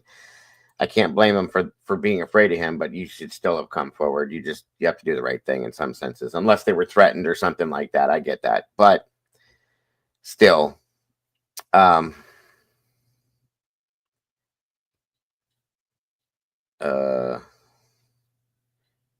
what's the matter, Mama Bear? Oh, they said I was being too quiet, and they thought a ghost had taken me for a walk, and I said, "No, I'm here." It's like I just, I don't have your chat. Oh yeah, Too many things open, so I can't talk. gotcha. No, makes sense. Yeah, there are so many cases like this, honestly, where they would know who did it but can't prove it. Right? Too many of them. There's too many of them, truly. Um. Oh yeah, I get what you're saying, Aurora. That's a crazy one too, for sure. Definitely. In the beginning, I did think that maybe she ran away, but I knew in my heart she didn't. And now, 27 years later, we still don't know where she is, and I'm still waiting for to bring her home. And I do appreciate all my friends and family coming here and doing this walk with me every year. Hopefully, we're going to be able to put some closure to this. It's been too long.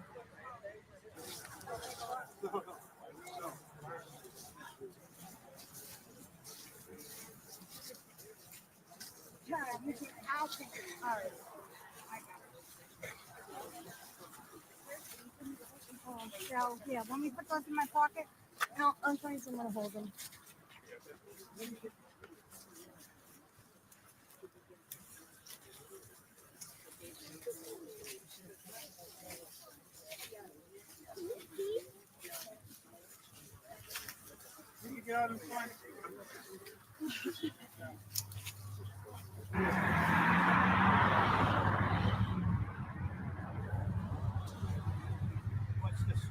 What's this for? Yeah. Watch that brick right here. Watch that little triple. Careful.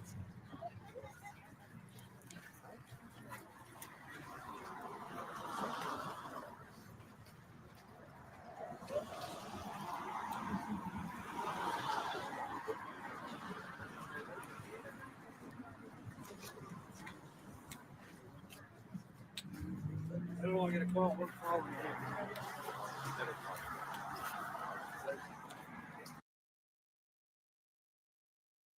So sad what these families go through that go through this. It really, really, really, really, really is. Jeez. So there was, I think that might be it, you guys. I thought I had another link, but it's not running now. So, okay.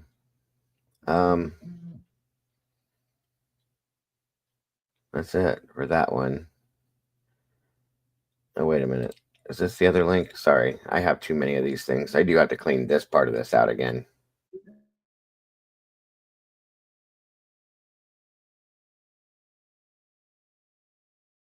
This is the Enterprise News, the other Enterprise News link. It was on the bottom. I didn't see it. Sorry about that. And here we go. And this is just, I think, her mom speaking in regards to the situation as they run this. Family photos. But I'm just hoping that we can find her and I can have her here too. Way too long, Alicia. Shouldn't have to either. Well, first of all, if they're going to find her, how they're going to find her. Is she going to be in one I will. area? where it's been 19 years, is she going to be scattered? That's what I think of every time they find remains of someone. I think it could be Jen. And I go through that whole procedure of how I'm going to handle seeing my daughter that way.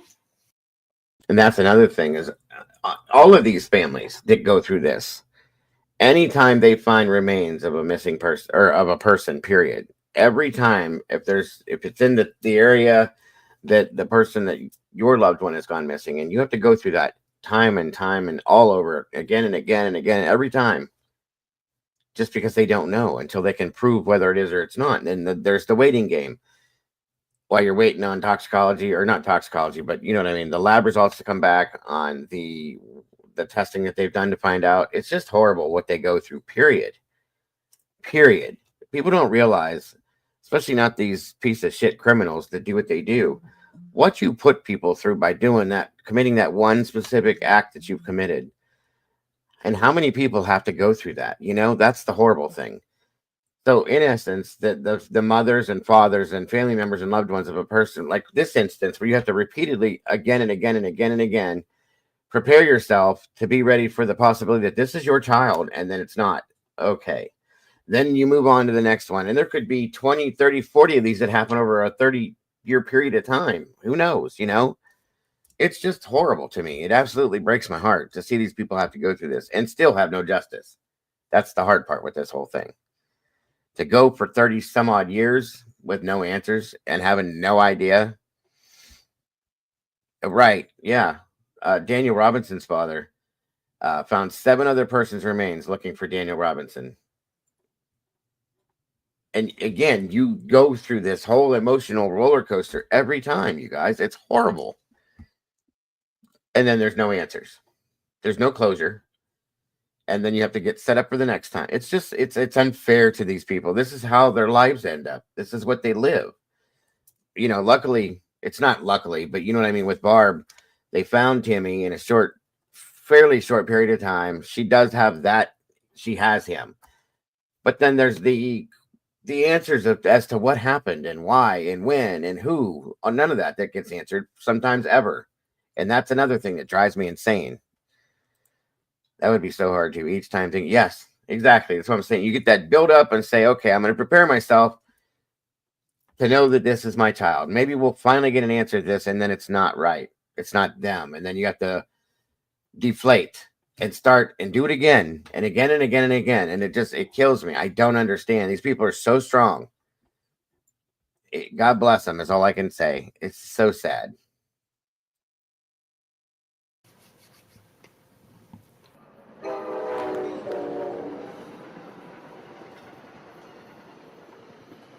We're just going to walk on here, and the area we'll open is on the right.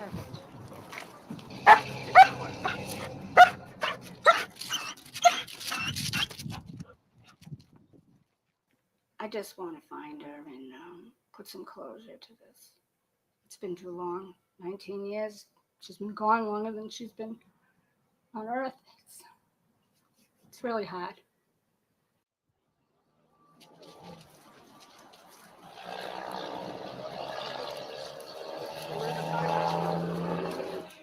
And I just... Exactly. You just know, being a parent, that she never would have stayed away this long. She knew how I worried about her, and made her let me know when she got to the end of the street to call me and let me know she got there. And she would just never stay away this long, no matter what. I know she would have gotten a hold of me. So after all this time, yeah, I'm afraid that she's gone, and probably has been gone since that night. After all this time, yeah, I'm afraid that she's gone, and probably has been gone since that night.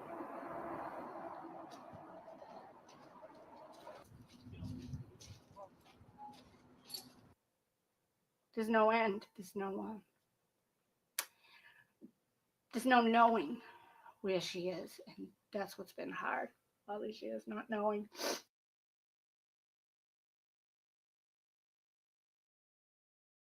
All right, so no, that's it. So again, 34, I think it is, years at this point now. Jennifer Lynn Fay still missing. No, they have a lead. They have a suspect in mind, but they have no way to prove it. He's already in prison, but still he could be charged again. And there's not enough in evidence to be able to charge him with anything, which is really, really, really sad, because they're almost, from my understanding in the article that I read, that they really do truly believe it's him because of that, the way that went. So in 89, at 16, with a good family, those people are not runaways. Nobody can change my mind. Right. I can agree with you on that, Wisdom. I can. So it's very sad, you guys. Very sad. So hopefully sometime, somewhere, something will happen. They'll find this truck, hopefully, and it will be proven that that's the whole situation. And maybe they'll find her remains, I hope, and give this mother and the rest of the family some closure on this one. It's a very sad situation. It just really, really is. Really sad. So that's really all I have on that. The rest of it was just news clips and nothing new, sadly. I did want to see, though. You guys heard this story. This is a little offhanded. It was still in unsolved, but when I looked at it, but have you heard the story about Lorena Garcia Gordo? Anybody in here? I don't think so. Okay. This is wild. Very, very, very, very weird and wild. Let me see if I can find the best one to explain it to you, because this was nuts. Hold on. Like I said, it's not an unsolved, like, missing person or murder or anything. It's just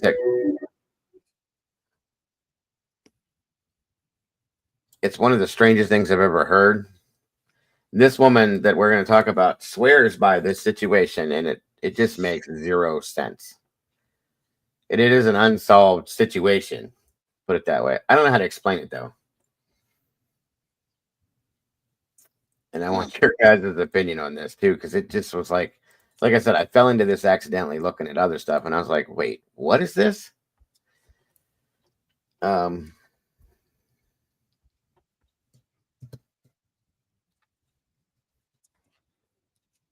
Yeah, Daniel Robinson's is another really sad one. Brian Schaefer's case, we've covered that. I've covered that twice, I think. That one just blows my mind. I don't understand Brian's case at all. Do you remember Rasheem Carter?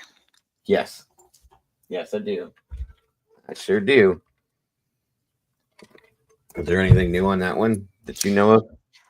I haven't heard anything. I haven't really looked either. Oh, okay. Might need to do that. You missed yesterday morning. I went back and did a recap on a bunch of older cases. Mm-hmm. And I covered Sean Daughtry's case yesterday. Cool. Which of course there's nothing new, but No. other than the fact they still don't want anybody talking about it, which blows my mind. Lamar Kendrick, that's another one I remember. Yeah. There's a lot, you guys. There's so many of them. Daniel Robinson's father has really done a lot of good based on what his... I mean, like I said, if there's anything good to come out of these horrible situations, he's helped in other situations, and he's really... I feel so bad for him. Just like with... what's that case, Bear? We covered it for a long time, and they just recently got some closure on it. His mother's name was Candace. Dylan Rounds? Dylan Rounds, yeah. Sorry, guys. That's another... something good that came out of that is Candace became part of groups that are helping other people going through this. So if anything, a lot of these parents that go through this, the good thing that comes from this is they become advocates and helping to help other people with this. So that's the one good thing you can say that comes from this. The one and only, because there is nothing else. So. All right, guys. Like I said, this is so crazy. Check this out. It's listed under paranormal, but this woman swears up and down. I read this article and then I went and found the video on it to watch just to see. She swears to God on everything that is holy that this really happened to her. Really happened to her. And I went, wait. Like, was first I started reading, I went, what? This is crazy. Just wait.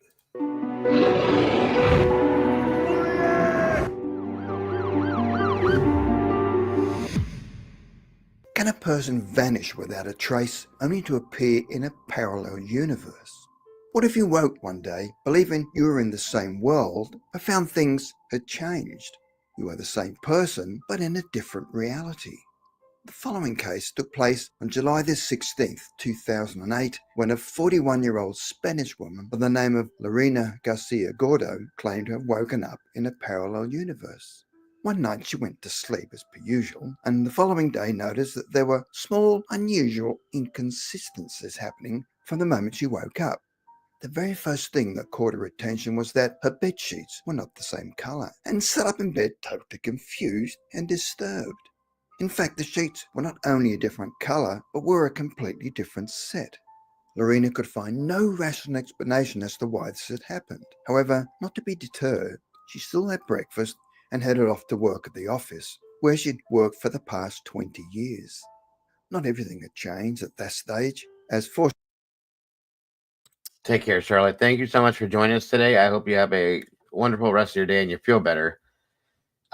Take care, hon. Fortunately, her car was still in the same location where she'd left it the previous day. She then drove down the same road that she'd been driving on since moving into her apartment 7 years ago. Other than the bed linen, her days seemed to be starting out like any other day, but things would again take a strange twist when she... I'm actually going to be covering that one, Phil, the Molly Bitch case. That's another one I have in my notebook I'm going to be looking into here soon. So you could probably help with that one if you wanted. arrived at the office. As she entered the building, she saw a lot of strange faces that she'd never seen or met before, but did not let that deter her in any way and continued to walk to her office. But when she reached the door of her office, she found a different name on the door, and it was not her name.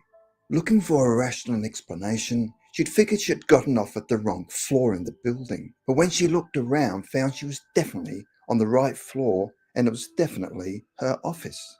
So why had her name been replaced on the door? Confused and thinking the worst, like maybe she'd been fired, but nobody had the decency to tell her, even though she'd worked there for the past 20 years. She thought it rather insulting. She then proceeded to take out her laptop and then plug it into the company's network. Fortunately, she could see that her name was still on the company roster, but found she was now under a different manager and in another department altogether. Totally confused, Lorena had to compose herself, as she had no idea what was happening to her. To confirm who she was, Lorena pulled out her credit card, driver's license, and work ID, which all showed the correct information as far as she could tell. They all showed the same name, same photo ID, and luckily, the same address. In trying to get to the bottom of what was happening to her, she thought it best she took the day off and called in sick. Her life had suddenly been thrown into total chaos, and Lorena's first thought was that there was something medically wrong and made an appointment to see her doctor. He then ran tests on her and checked for any Hang on. It gets way better, SRB. Just wait. signs of drugs that could have altered her sense of reality. But the tests came back negative and hadn't even shown any traces of alcohol in her system.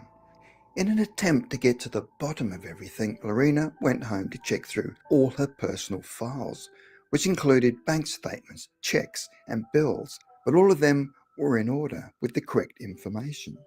Still believing that something was wrong with her, she suddenly had a thought that maybe she was suffering from some sort of amnesia. What if something had recently happened to her and she'd forgotten certain parts of her life? She then went online to check the internet and could see that the news and other stories were the same as the day before, so there were no missing days. As far as Lorena could tell, most things in her life were the same, but at the same time, when That's where I went with this, Mark. Can a person perceive reality differently after experiencing something traumatic? Yes, not going into a different dimension. That's what I think happened here. I think there was some kind of maybe a health something that happened, maybe a stroke or anything. I don't know. But something in her life happened that was a very traumatic experience. And for some reason, it changed. Yeah, exactly what you're saying, Mark, because this gets even crazier. Hold on. When she woke up that morning, her life had changed slightly. But her life was to take another strange twist. Lorena had broken up with her boyfriend 6 months earlier after being together for the past 7 years. She was now embarking on a new relationship and had recently been dating a man called Augustin, who only lived down the road from her apartment. Although they'd only been seeing each other for 4 months, she'd gotten to know him quite well. She decided to call his home phone number, but some stranger picked up the phone instead. They said they knew no one by the name of Augustin or anyone who even matched his description living in the house. Lorena could not understand what was happening to her life, as she spent the last 4 months getting to know him and had even met his son, who she was developing a positive relationship with. It looks as if Augustin and his son had been erased from her life. Over the next few days, Lorena would find even more inconsistencies in her life. However, her life had to go on and she went to work the following day pretending that nothing had happened and everything was normal. Lorena continued to search for Augustin in other ways, but without any luck. It was as if he and his son had never existed, as if her life was not in enough turmoil. She would shortly find that she'd never even left her ex-boyfriend, and their 7-year relationship had continued, and there was no sign that they'd even separated. Lorena did not understand where her life was going and what had happened to her old personal life and career, and thought that maybe she'd had a nervous breakdown where false memories had been implanted into her head, and believed the next course of action was to seek psychiatric treatment. However, tests showed that she was healthy in both body and mind, and the doctors believed she may have been under a lot of stress and could have hallucinated everything, but Lorena could not accept that theory. All the while, she continued to search for Augustin without any luck, and even hired an investigator, but he could find no trace of him or his son in the city.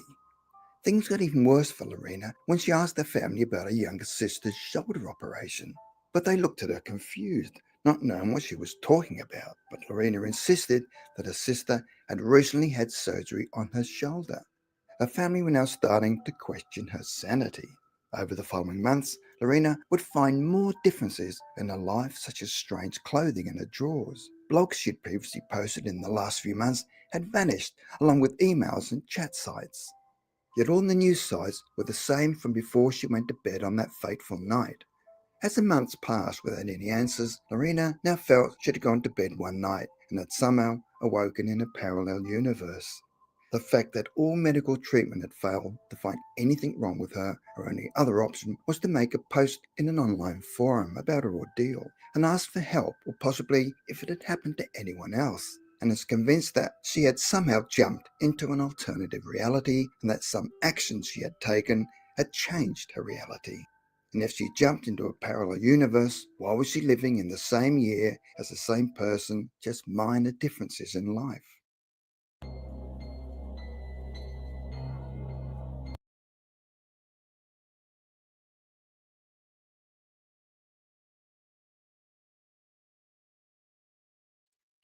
Um, there's another guy that talks about this too. So,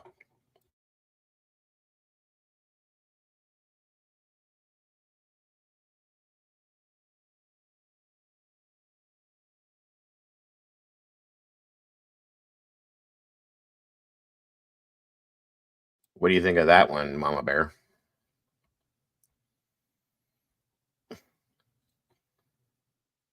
If you're here, Sorry, I didn't get to hear it, unfortunately. you didn't hear that. No, I got distracted with my kids because they're supposed to be in an online class and they're arguing with me. And anyway, Well, here's another version of it. So, okay. I'm going to force you to hear it. It's very strange. For those of you that heard it already, it and don't mind this weird. He's a little strange, but this is like there's the I just like I said, I found an article. I was reading through it and I went, wait, now what? So I go back and I start looking for these videos on it and stuff like that. Yeah, she swears this is what happened. And truly what Mark said, even though they found nothing with, medically wrong with her, so on and so forth, she went to a psychiatrist and everything. Something happened in her life that was traumatizing, in my opinion, that is what caused this. So I don't believe she went and moved into another dimension. That's crazy to me. But I don't know. This is insane to me, you guys. I've never seen this before, heard this before. It had to have been something traumatic that happened to her that broke something that made this happen and feel like this. You know what I mean? Made her feel like this. So, and it's very weird though that you have a new boyfriend who has a son. You have a name. This person doesn't exist. The relationship you were in never broke up. You have a whole different job. I mean, this is just crazy. So I think he probably tells the story the same way, but I always like to give everybody a backup on everything. So let's see. And yet, it really happened. A strange case indeed. So let's study it.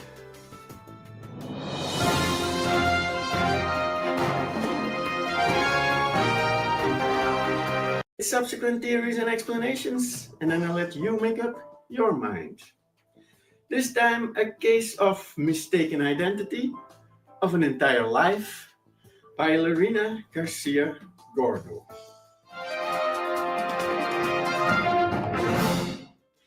It was the 16th of July 2008 when the then 41-year-old Spanish woman Lorena Garcia Gordo woke up to find that her bedsheets were a different color from when she went to sleep the night before. Confused, she got ready for her office job that she had held for the past 20 years.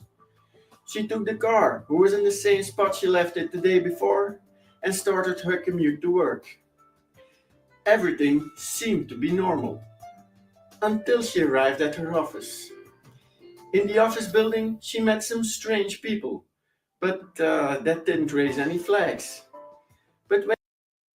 And see, everybody that she ran into when she went to work, they knew her. She didn't know them. There were some people she knew, but there was a lot of others. She had no clue who they were. They knew her. They, hi, how are you? This and that. She had no idea who they were.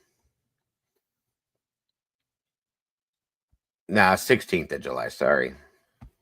When she came to her office door, she noticed that her name tag was replaced by another name. Having checked she was on the right floor, she connected her laptop to the wireless network of the company and found out she was still on the duty roster, but under a different management and in another department. So she did get off the wrong floor. She immediately checked out her credit cards, driver's license, and work ID. And they showed the right information. Same name, same number, same home address. Not really knowing what to think, she took a sick day and went to the doctor's office. They ran a battery of tests on her to find out if there were any illicit drugs or alcohol in her blood. Well, that's what I thought, Sherry. But when she went to the doctors, they said nothing was there. Nothing showed. She had MRI done, all that other stuff done. I thought maybe it was a stroke. Truly, I did. Or maybe multiple minis, TMI, whatever you want to call. None of that came out of there. Everything, she was absolutely perfectly healthy. So what could have traumatized her for it to happen is what I don't get. Unless there was some traumatizing thing in her life that happened that she doesn't remember purposely. Maybe her brain did it to itself and changed things in her life. I don't know, but this doesn't make sense. Doctor didn't find mine. Well, see, that could be too. That's a good point. Good point. The results came all back negative. She then checked and double-checked all her personal files and went on the internet to discover the same news stories from the day before. So, no missing days, and her personal data still seemed okay. But was she okay? She had left her former boyfriend of 7 years, 6 months prior, and had been dating a man for 4 months, a man she knew well. So she called him. Somebody else picked up the phone though, and told her nobody of that description lived there. There was no sign of her boyfriend, nor of his son, with which she had developed a relationship also. She would later find out they never existed. Stranger still, she That was my thought too. That was another thing I thought of too. Maybe she was assaulted and it was so traumatic to her that she basically maybe it had something to do with where she worked and or who. I don't know, but that's the only things I can come up with that make this make any sense. And it still makes no sense. It is like the Twilight Zone, Mark. apparently never separated with her former boyfriend of 7 years. That's just freaky. She went to work and about her business as usual, trying to fit in. At one point, she thought she might have had a nervous breakdown, severe enough to implant false memories, but tests confirmed she was of sound mind and body. So doctors said she might have had hallucinations as a result of stress, but that didn't make any sense to her. Her own family thought she might be going insane, as she remembered a shoulder surgery of her younger sister that apparently never happened. Oops. Days, weeks, and months passed by as Lorena discovered other small but unnerving differences in her life. However, the outside world seemed more or less the same. It made her believe that she just went to sleep one night and woke up in another reality, a parallel dimension, the next morning.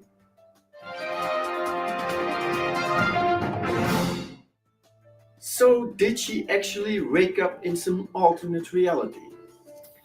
Alter vu is the phenomena in which someone remembers his reality different.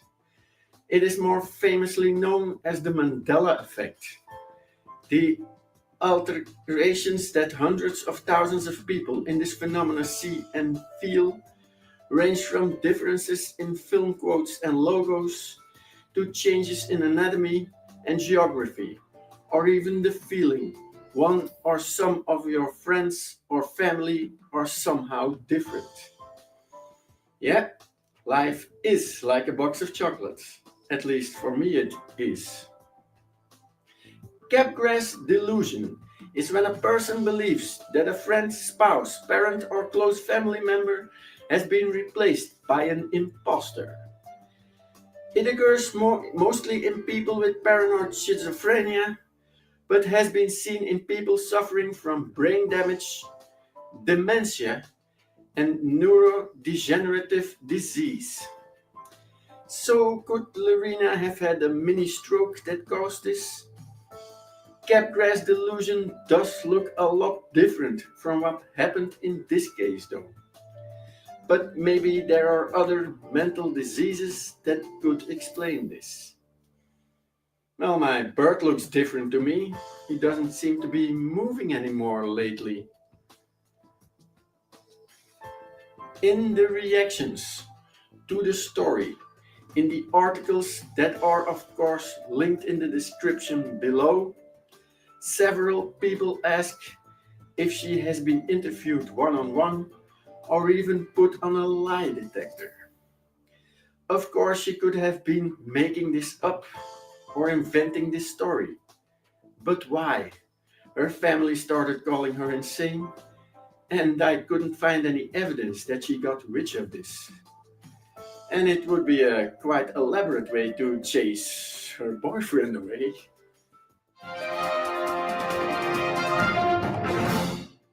Another one of these strange stories that could suggest that alternate realities do exist. But in this case, you decide. If you enjoyed the vid, you can slap a like on it, leave comments in the comment box below, and subscribe if you haven't already. I have a vlog. Okay, so the guy's weird. I get it. All right. I don't understand this, you guys. I couldn't. Knowing that she went through a psychiatrist, she had MRIs done, she all the medical tests done, so on and so forth. I can't even imagine a breakdown being like, what the hell is this? You know what I mean? I don't know. I don't know. Any ideas, Mama Bear? Hmm. See? Sherry said, I can't grasp this. Mine was from stress, making my pressure go high, but it didn't change. Yeah, see? This is creepy, weird. Like, that's why I had to show this to you guys, because I was just like, hold on a minute now. But I don't know. I don't know. And I've never seen or heard any. Mandela effect is different than this, okay? The Mandela effect is when, like, you swear up and down something's one, like the Berenstain Bears thing, and it was actually this, you know, that's different. This is your whole life has changed. Your job title, the department you worked in was different. Like, she woke up with different bed sheets on her bed. What the hell is this? Like, that's a little bit much for me.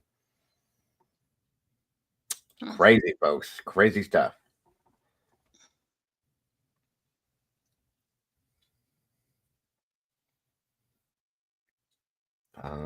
Wait, what the hell is this?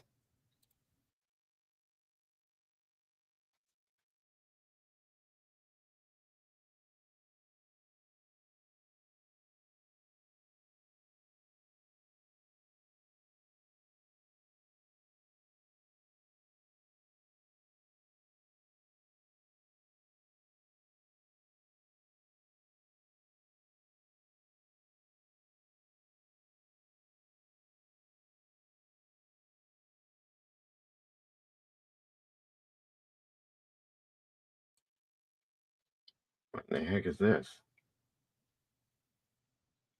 Something caught. Oh. I was looking that up, trying to see if there's more on that story or anything else. And I found this. Crazy, weird. Too much weird stuff going on nowadays, you guys. It's freaking me out. A spacecraft hovering over Mexico City. A creature in a Scotland lake. Giant footprints in the forest. From haunted houses to alien abductions, the stories fascinate us. Now imagine an unidentified flying object right here in San Diego. There it is, there it is, there it is, right there. That is bizarre. That's something. That's bizarre. That was it? But it can't swim in the air. Quick. It is so quick. Can't stand it anymore? Well, hold on. Before we show you, meet Jose Escamilla. He's the one who first discovered this thing. When I first saw these things on video, I go, this isn't real. It's an insect. You know, and you can hear me verbalize. That's what I thought they were. Jose's a filmmaker, and he was in Roswell, New Mexico, of all places, back in 1994. Something flashed by his camera lens. Must have been a fly or a bird. Jose slowed down the image to get a better look. This is what he saw. Not very clear on that first outing, but definitely intriguing.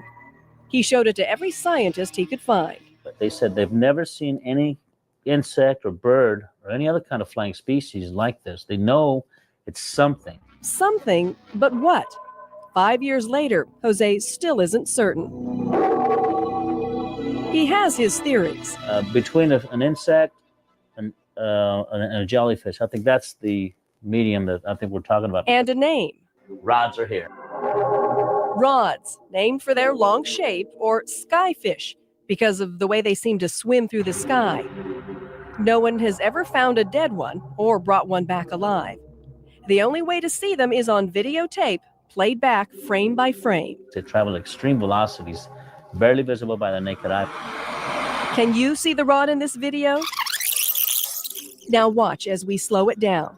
There's definitely something there, something unusual. We have evidence right now from over 40 states, including Southern California. But not from San Diego. If you go wide, if you pull wide. So we asked Jose to take us sky fishing, that's what he calls it, to see if some rods call America's finest city home.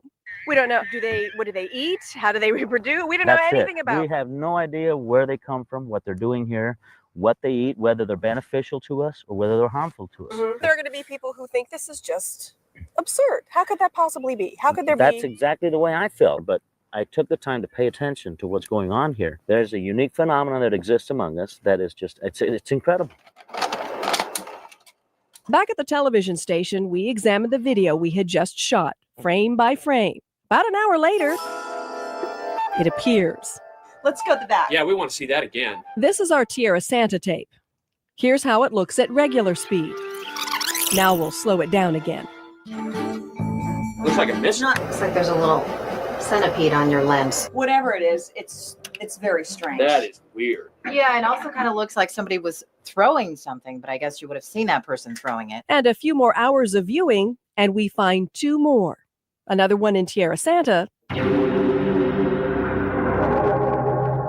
and one hovering right over News 8 in Kearney Mesa. What this proves to me is that there's definitely rod activity here in San Diego. We don't know about that, but we can tell our images look a lot like those from Jose's collection. We thought we'd better ask a San Diego scientist about our San Diego UFO. David Faulkner is an insect expert at the Museum of Natural History. It was definitely bizarre. Just based on what you've seen, give us your opinion. You're saying it's not an insect. Well, it's not an insect. There's nothing there that resembles an insect. Why doesn't it land? Why doesn't it signal? Why doesn't it feed? What does it rest? I mean, it has to be using up resources. Where does it go? Clearly, it's alive. Well, I don't know it's alive. A missile's not alive, and it can follow a certain trace. It's it's programmed. A missile? Could it be something military? Miramar didn't return our phone calls. I mean, it reminds me of things in, as I said, in marine or aquatic systems, but not on land.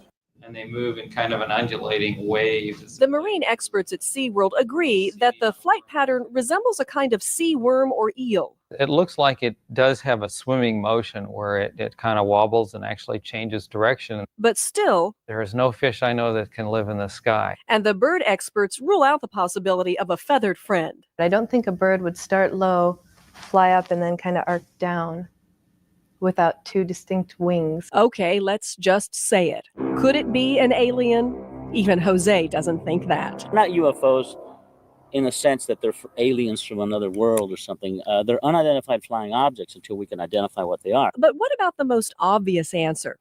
A camera trick? A lens flare? A hoax even? This is not a hoax. I am not hoaxing this. If I was hoaxing this, Spielberg and Lucas would be looking for me right now. While we can't vouch for Jose's private collection, we do know the footage shot in San Diego was not doctored. So we took those shots to our chief engineer, Richard Lockman. Based on video and looking at it with our equipment in the shop, I definitely know that the tape was not altered. And it is true video, actual video. What it is? Bats are, they're not birds. There's some, I can't think of what the hell they're. There's another name for it. It'll come to me, but they're not birds. Promise. I haven't the slightest idea what it is. Neither do we. And until Jose achieves his ultimate goal, finding an actual rod specimen, we'll probably never know the truth of what could be out there. Swimming through our San Diego skies, unseen. Really, with the music.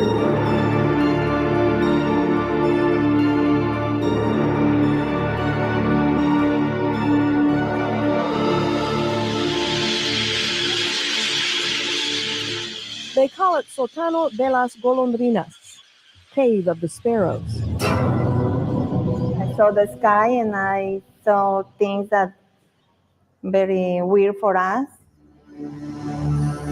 It's more than 1,200 feet straight down. Ese que gritaba el Lucifer. Lucifer used to scream out. You could hear it. Jose Escamilla has heard all the stories. It used to be a cave where they had sacrificial rites. Now it's a cave that could hold the secret, right there. the evidence Jose needs to solve the rod's mystery. Why there could be so many here when it took us hours to find just one rod in the skies of San Diego. Why the people of Aquismon know plenty about rods. We are in the little town, but we know very well what things are you talking about the roads. So we packed up every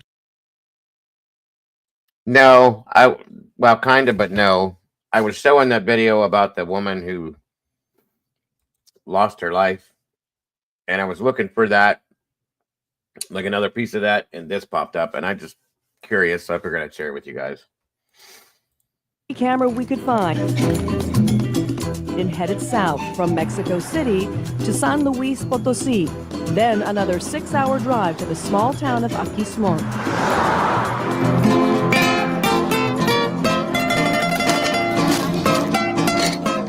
In Aquismón, it's market day, and our expedition. I followed paranormal for years since I was a kid, and I've never seen or heard of anything like this in my life, you guys, and this is crazy to me. Is the talk of the town. The people say they've seen others come looking for the legendary rods to find the secret of the cave. We are very interested in tourist people, but we are scared to say, come on, we have rods here. Como los tiramos aquí en México. Even Mexican reporters wanted the scoop. Jaime Musson hosts a Mexican television show called Third Millennium. Mexico as a whole has been waiting for Jose Escamilla for a year. Many Mexicans are aware of what he is doing here. This is my Christmas present for you guys, you know? I mean, this does it for me.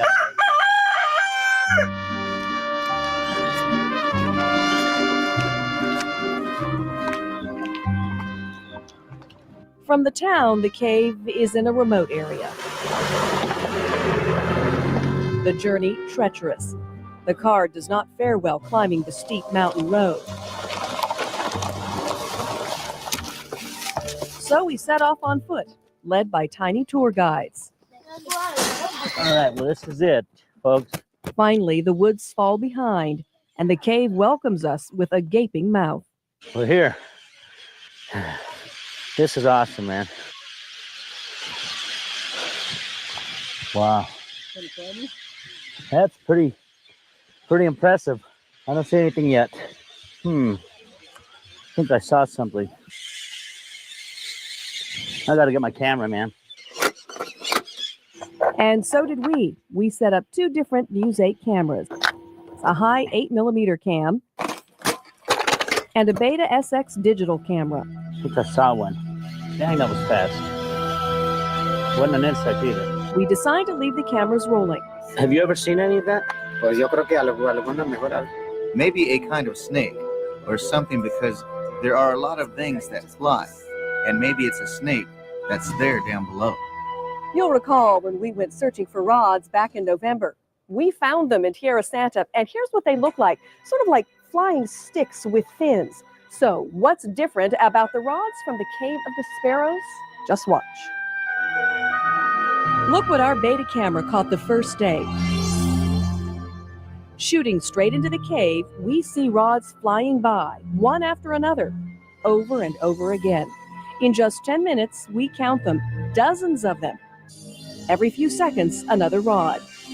They fly in from both sides. They fly alongside the birds. Sometimes we see more than one in our shot. Sometimes they look like they're chasing each other, all of them whizzing by. I don't know how in God's creation we're going to catch one of these things. I mean, they're so elusive. They're so fast. The cave rods can come in swarms. We'd see a lot, then none. Even when they weren't swarming, we'd catch a lot of individual rods in the morning hours, but they'd be spaced apart, just like our San Diego rods. By nightfall, we couldn't find any rods. We bring our new findings back to our San Diego expert, insect specialist David Faulkner from the Museum of Natural History. He is impressed. You have a lot of added information. You have things, a lot more examples, and they're very consistent with what you've seen before. Can I identify him as an insect? No way. How about the swarming? David tells me both insects and birds will do that. It could be for mate recognition. It could be for feeding. It could be a response to something, that they all come at the same time. But not everyone agrees with him. Gary David belongs to the San Diego MUFON Society, a group that investigates UFO photos. Oh, that's a big one. I would just say it's flying fast. as opposed to actually being big. Gary believes the rod-like objects are everyday insects, distorted by the video camera. If the object was close to the lens and slightly out of focus, you can still get an elongation effect even at high shutter speeds. Now, the farther away from the lens it is, the less that effect will show up. Do all insects or all invertebrates that are flying look the same when they're slowed down and blurry? And I can't imagine that. There's a tremendous amount of consistency in what these things look like. And that's what got us as well. The rods in Jose's video, the rods from San Diego, and the rods of Mexico look very much the same. But what are they? What's it David says there's only one way to tell for sure. But the next step would be you've got to get it. You've got to trap it somehow. Which is exactly what Jose has been hoping to do. I thought we could just do a swoop of a net and just pick up, a few bodies here. But you know what? Those doggone things are so fast. I don't know. I don't know what to do. I'm totally blown away. It does seem an impossible task, but it's still Jose's ultimate goal. He knows finding just one body could change history forever, and perhaps change the name of the mysterious dark pit known as Sótano de las Golondrinas, Cave of the Swallows, to Cave of the Rods.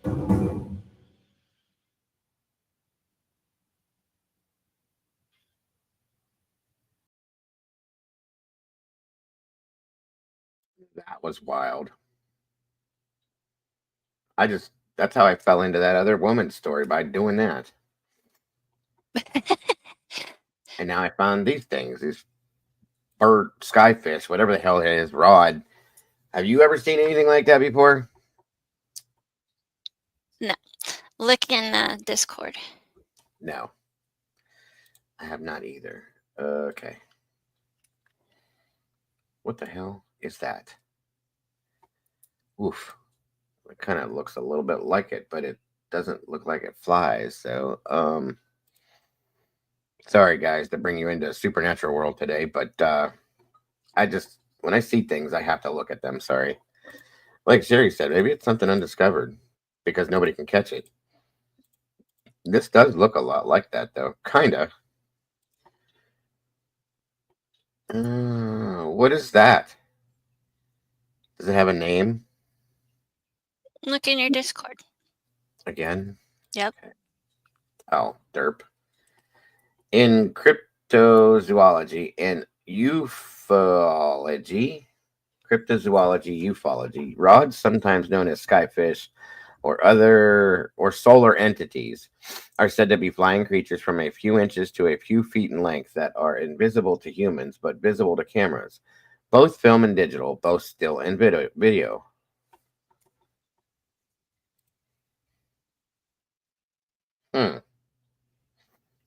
You went looking for this because you like this kind of weird stuff.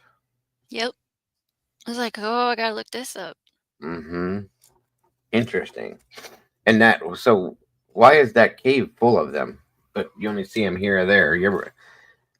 Now I'm gonna be outside with my camera looking for flying hot dogs. Butterfly hot dog. Hot dog, sea slug or something. Yeah. Like seriously. Just sitting there with the camera. I got one. Did you get one? They said that they're everywhere, so I don't know. Guys. It's crazy looking. Sea Huge slug. nets were set up in the same surveillance cameras and captured images into the trap. When the nets were inspected, the rods were no more than regular moss and other what? Proof of the appearance. Hold on. I missed something there. Maybe it's the way the camera sees it. I don't know. That's craziness. Wild. Yeah, Phil. We're gonna be doing the Molly Bish case too soon. It's another one that I've been looking at. It's coming. That's a promise.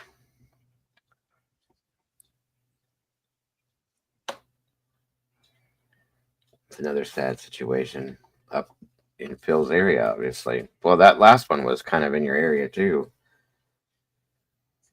Oh boy. That's why I was thinking wisdom, because it's dark and damp. For there, but like, what about when they found him in San Diego over top of the news studio? That's different.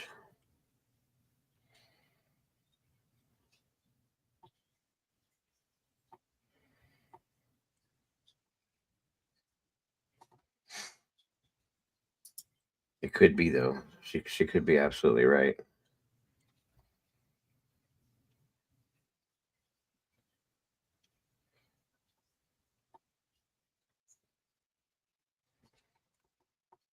Hold on.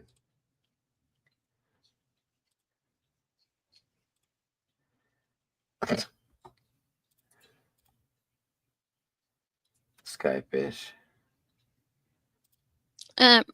Look at Discord again.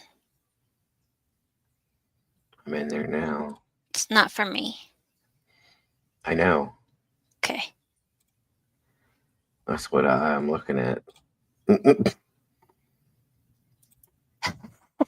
Jesus, hold on.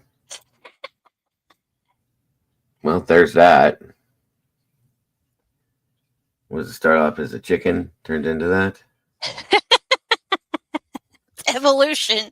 It's chicken that evolved into a flying worm. I did see that, Stormy. Thank you for that, by the way. That's cute, Molly. And then this could be it too, you guys. There it is. The stuffed animal version of it. That's what they look like. Mm-hmm.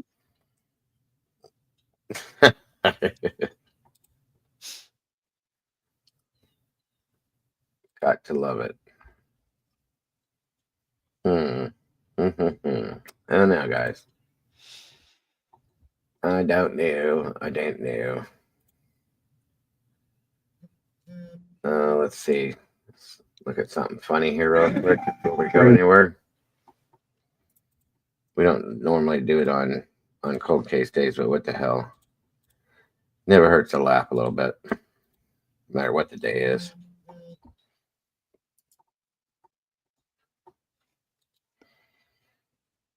What month of pregnancy does a woman begin to look pregnant? September.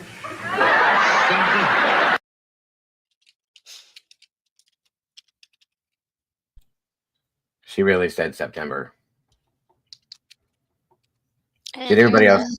The question was, in what month during a pregnancy does a woman start to look pregnant? You know, like when do you start showing when you're pregnant? You said September. What month? I believe that woman hit her head sometime in her life.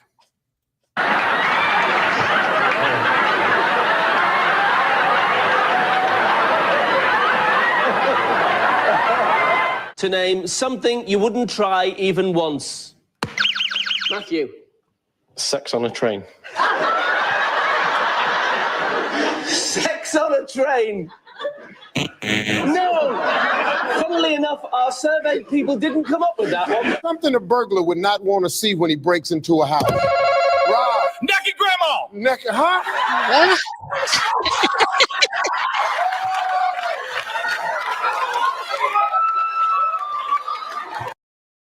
Naked grandma!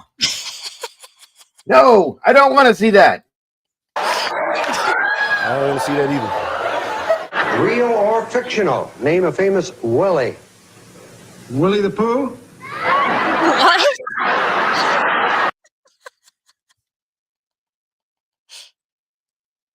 That's Winnie's cousin, Willie. Yeah, that's Winnie's cousin, Willie. You guys probably haven't seen him yet, but yeah, he's out there. Hi, Kathy. You know John? Yes, we do. Doesn't she have pretty nipples, pretty dimples there? Gentlemen, tell me, what is your favorite part of our newlywed game set? Jim? Probably wife number 2.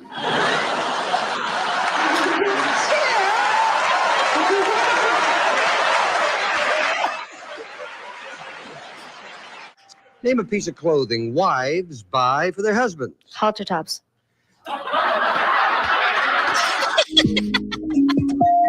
Edgar. Fish love? Sorry. Wish list. You all know about fish love now. Right. Don't forget about fish love. That's important shit right there, folks. Name something you feel before you buy it. Excited. A vegetable you marinate. Grapes. Name something you might buy that could turn out to be phony. A horse. The dreaded phony horse gag. Name something that can kill a lively party. A gun. The most romantic sounding musical instrument. Drone. Name something you might accidentally leave on all night. Yes. Your shoes. Name something people take with them to the beach. Turkey. Something you buy in a supermarket. Turkey. Food up and stuffed. Turkey. Describe these words that begin with the letters S-T-A. Go. Oh no, I'm sorry. With the We asked 100 people to name a game you can play in bed. Steve. I Spy. Ice. Squeeze. Peanut butter.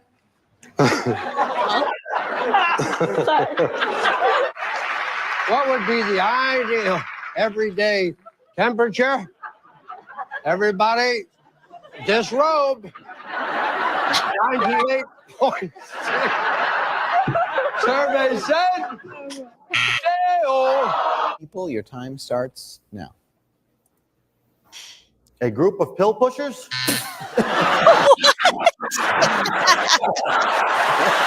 I mean, it works. Name a yellow fruit. Orange. Name something that comes in pairs. Fred. Bananas. Oh, God. We asked 100 people to name a famous author.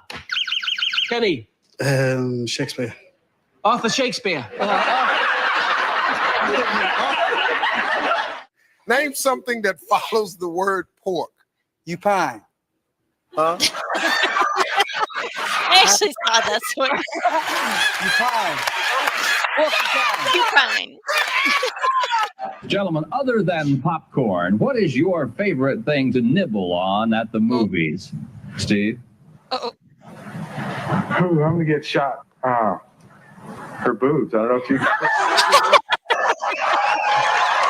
Name a part of the body that gets bigger as adults get older. Freddie, penis. Name something a man has that he'd be upset if someone else used it. How about his jockstrap? How many decades will your husband say his mother has lived? Gloria? 10 decades. 10 decades. Gentlemen, how many decades has your mother lived? Daryl, you have a troubled look on your face. What's the matter? Oh, I don't know what a decade is. 40th birthday, so she'd be good. It's 4 years a decade. She'd be 10 decades. 10 decades. Wow. See, the biggest problem here in that situation is when they left that day, she finally realized how dumb the man was she married. Right. There's the biggest problem right there. Something usually done only once a week. Make love. Tell me a slang term that means wife. Bitch. Oh. Good answer. Name something you wouldn't want the police to find in the trunk of your car. Pickles. Name something a teenage boy can do for hours at a time. Masturbate. That was coming. You have to warm up before you use it, sir. How about your wife?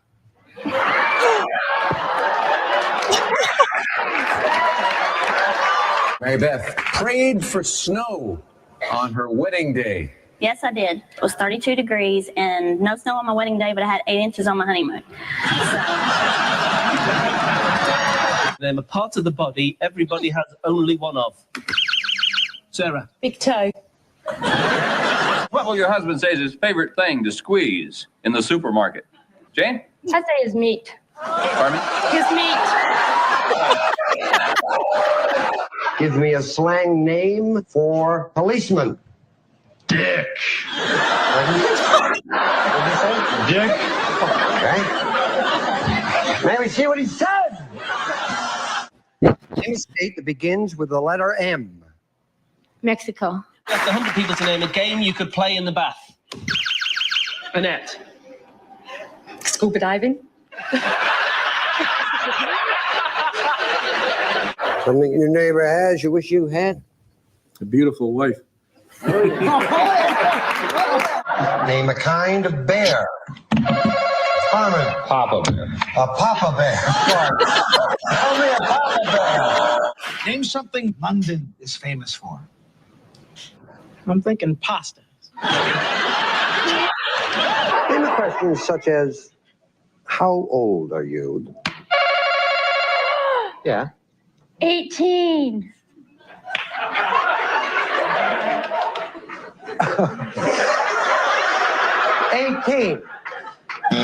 No. I'm not 18.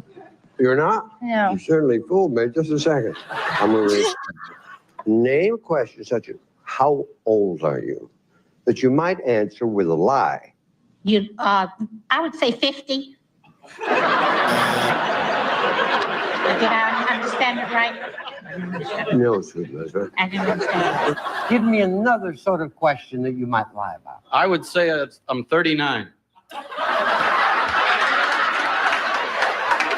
Most of the electricity in our home flows from the blank to the what? From the plug to the. Oh, it sounds like you stopped that just in time. What's that? So it sounded like you stopped that one just in time. I didn't mean to. It dropped off. Mm. But yeah, good point though. Or she marries him. You just got it, Lynn. What would you say? His name. His what? Name. His name. Name something made of leather? Yes, sir. A purse. You're going to be slightly embarrassed when I finish this question. A purse!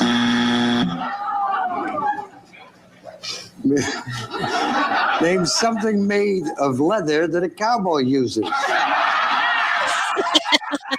Describe the weather with a word or phrase that would also describe your wife. Wet. Wet. Oh. Name an animal whose eggs you'd probably never eat for breakfast. Hamster. Hamster. Name something in your house you would yell at if it stopped working. Probably spouse. An old woman's breasts. Things that sag. Reason you might stay indoors on a beautiful day. Because it's raining. Something made of wool. Sheep. Police commissioner said, I think Batman and Robin are blank. Queer. Name a day of the year when you really want to be with friends. December. Name something normally worn only by children. Michael. Clothes. We asked 100 women, name something women borrow from each other. Chris. One another's husbands. Their husbands. Chris. Next question, gentlemen. What is the one thing the people on the other side of your street have more of than you do? Cars. Cars. Your wife said they have more grass than you do. Grass. What have you done? I wouldn't bet on that.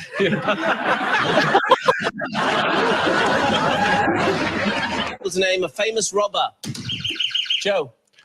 Cops. I said, name a time that most people get up. And being the Einstein that you are, you said morning. Our survey said zip. Now, if that wasn't bad enough, Wait for this one. I then said, name a time that most people go to bed. You said, of course, night. Our survey said 2. You know what is so great about this show? We have talented people like the Ramiro family on our show. Paul is a concert pianist. Steve, what do you do? I sell frozen bull semen for artificial insemination. All right, Steve.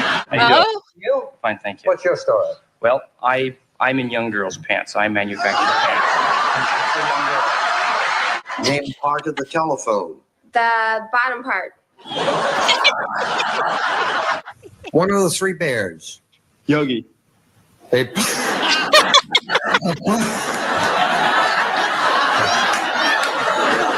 Name something with a hole in the middle. Michelle? Hole punch. I know everyone in America said what the audience did. What'd she say? Okay, fill them in. You. No, that's incorrect. I'm sorry. Fill the blanks in order or pick a tile, Chris, whatever you want to do. Okay, fill them in. I.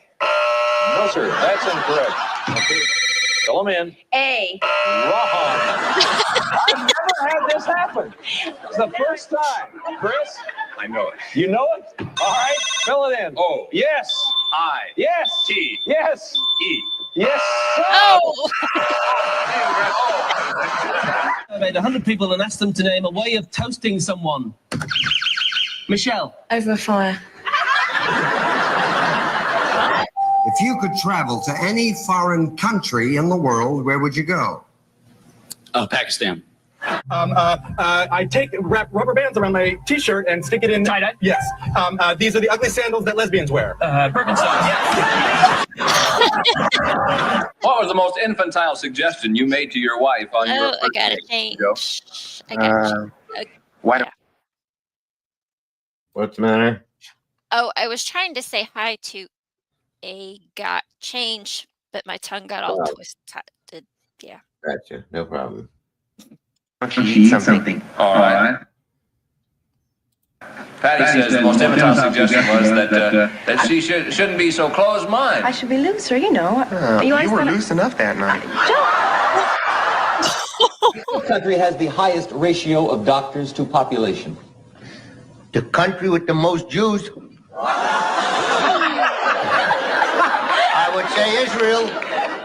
You have a doctor in every family. It's a cousin, could be an uncle, a couple of specialists. I'll agree. You agree with that? It's Israel. It is? Something you wash once a week. Claudia. Yourself. Yourself. Some of these people's clothes. Legs. Man of the world, traveled all over the world. Something Russia's famous for, Bob. Russians.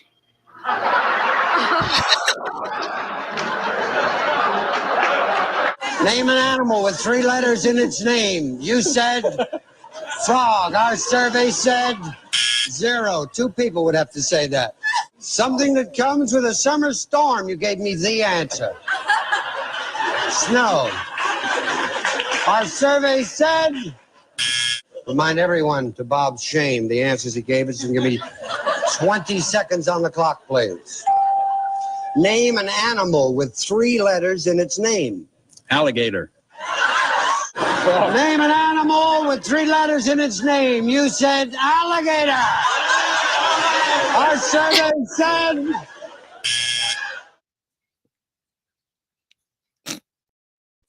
Wow. Okay. Thank you, Stormy, for that. It was entertaining.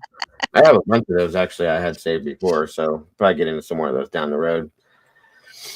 That'll do it though for today, guys. Thank you guys so very much for joining us. And if you happen to see any rods floating around your hair, take a picture. But again, thank you guys for joining us today for the cold case and copying a cold case. And I don't know what's going on tonight here. You never know. We may do paranormal stuff, since I can't seem to keep my internet on and my power on or anything on. So we'll see what happens.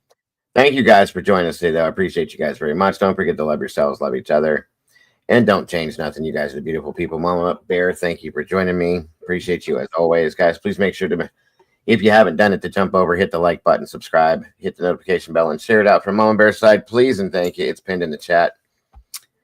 Besides that, have a great rest of your day, folks. I will see you guys very soon. Bye-bye. Thanks, guys. I'll see you later.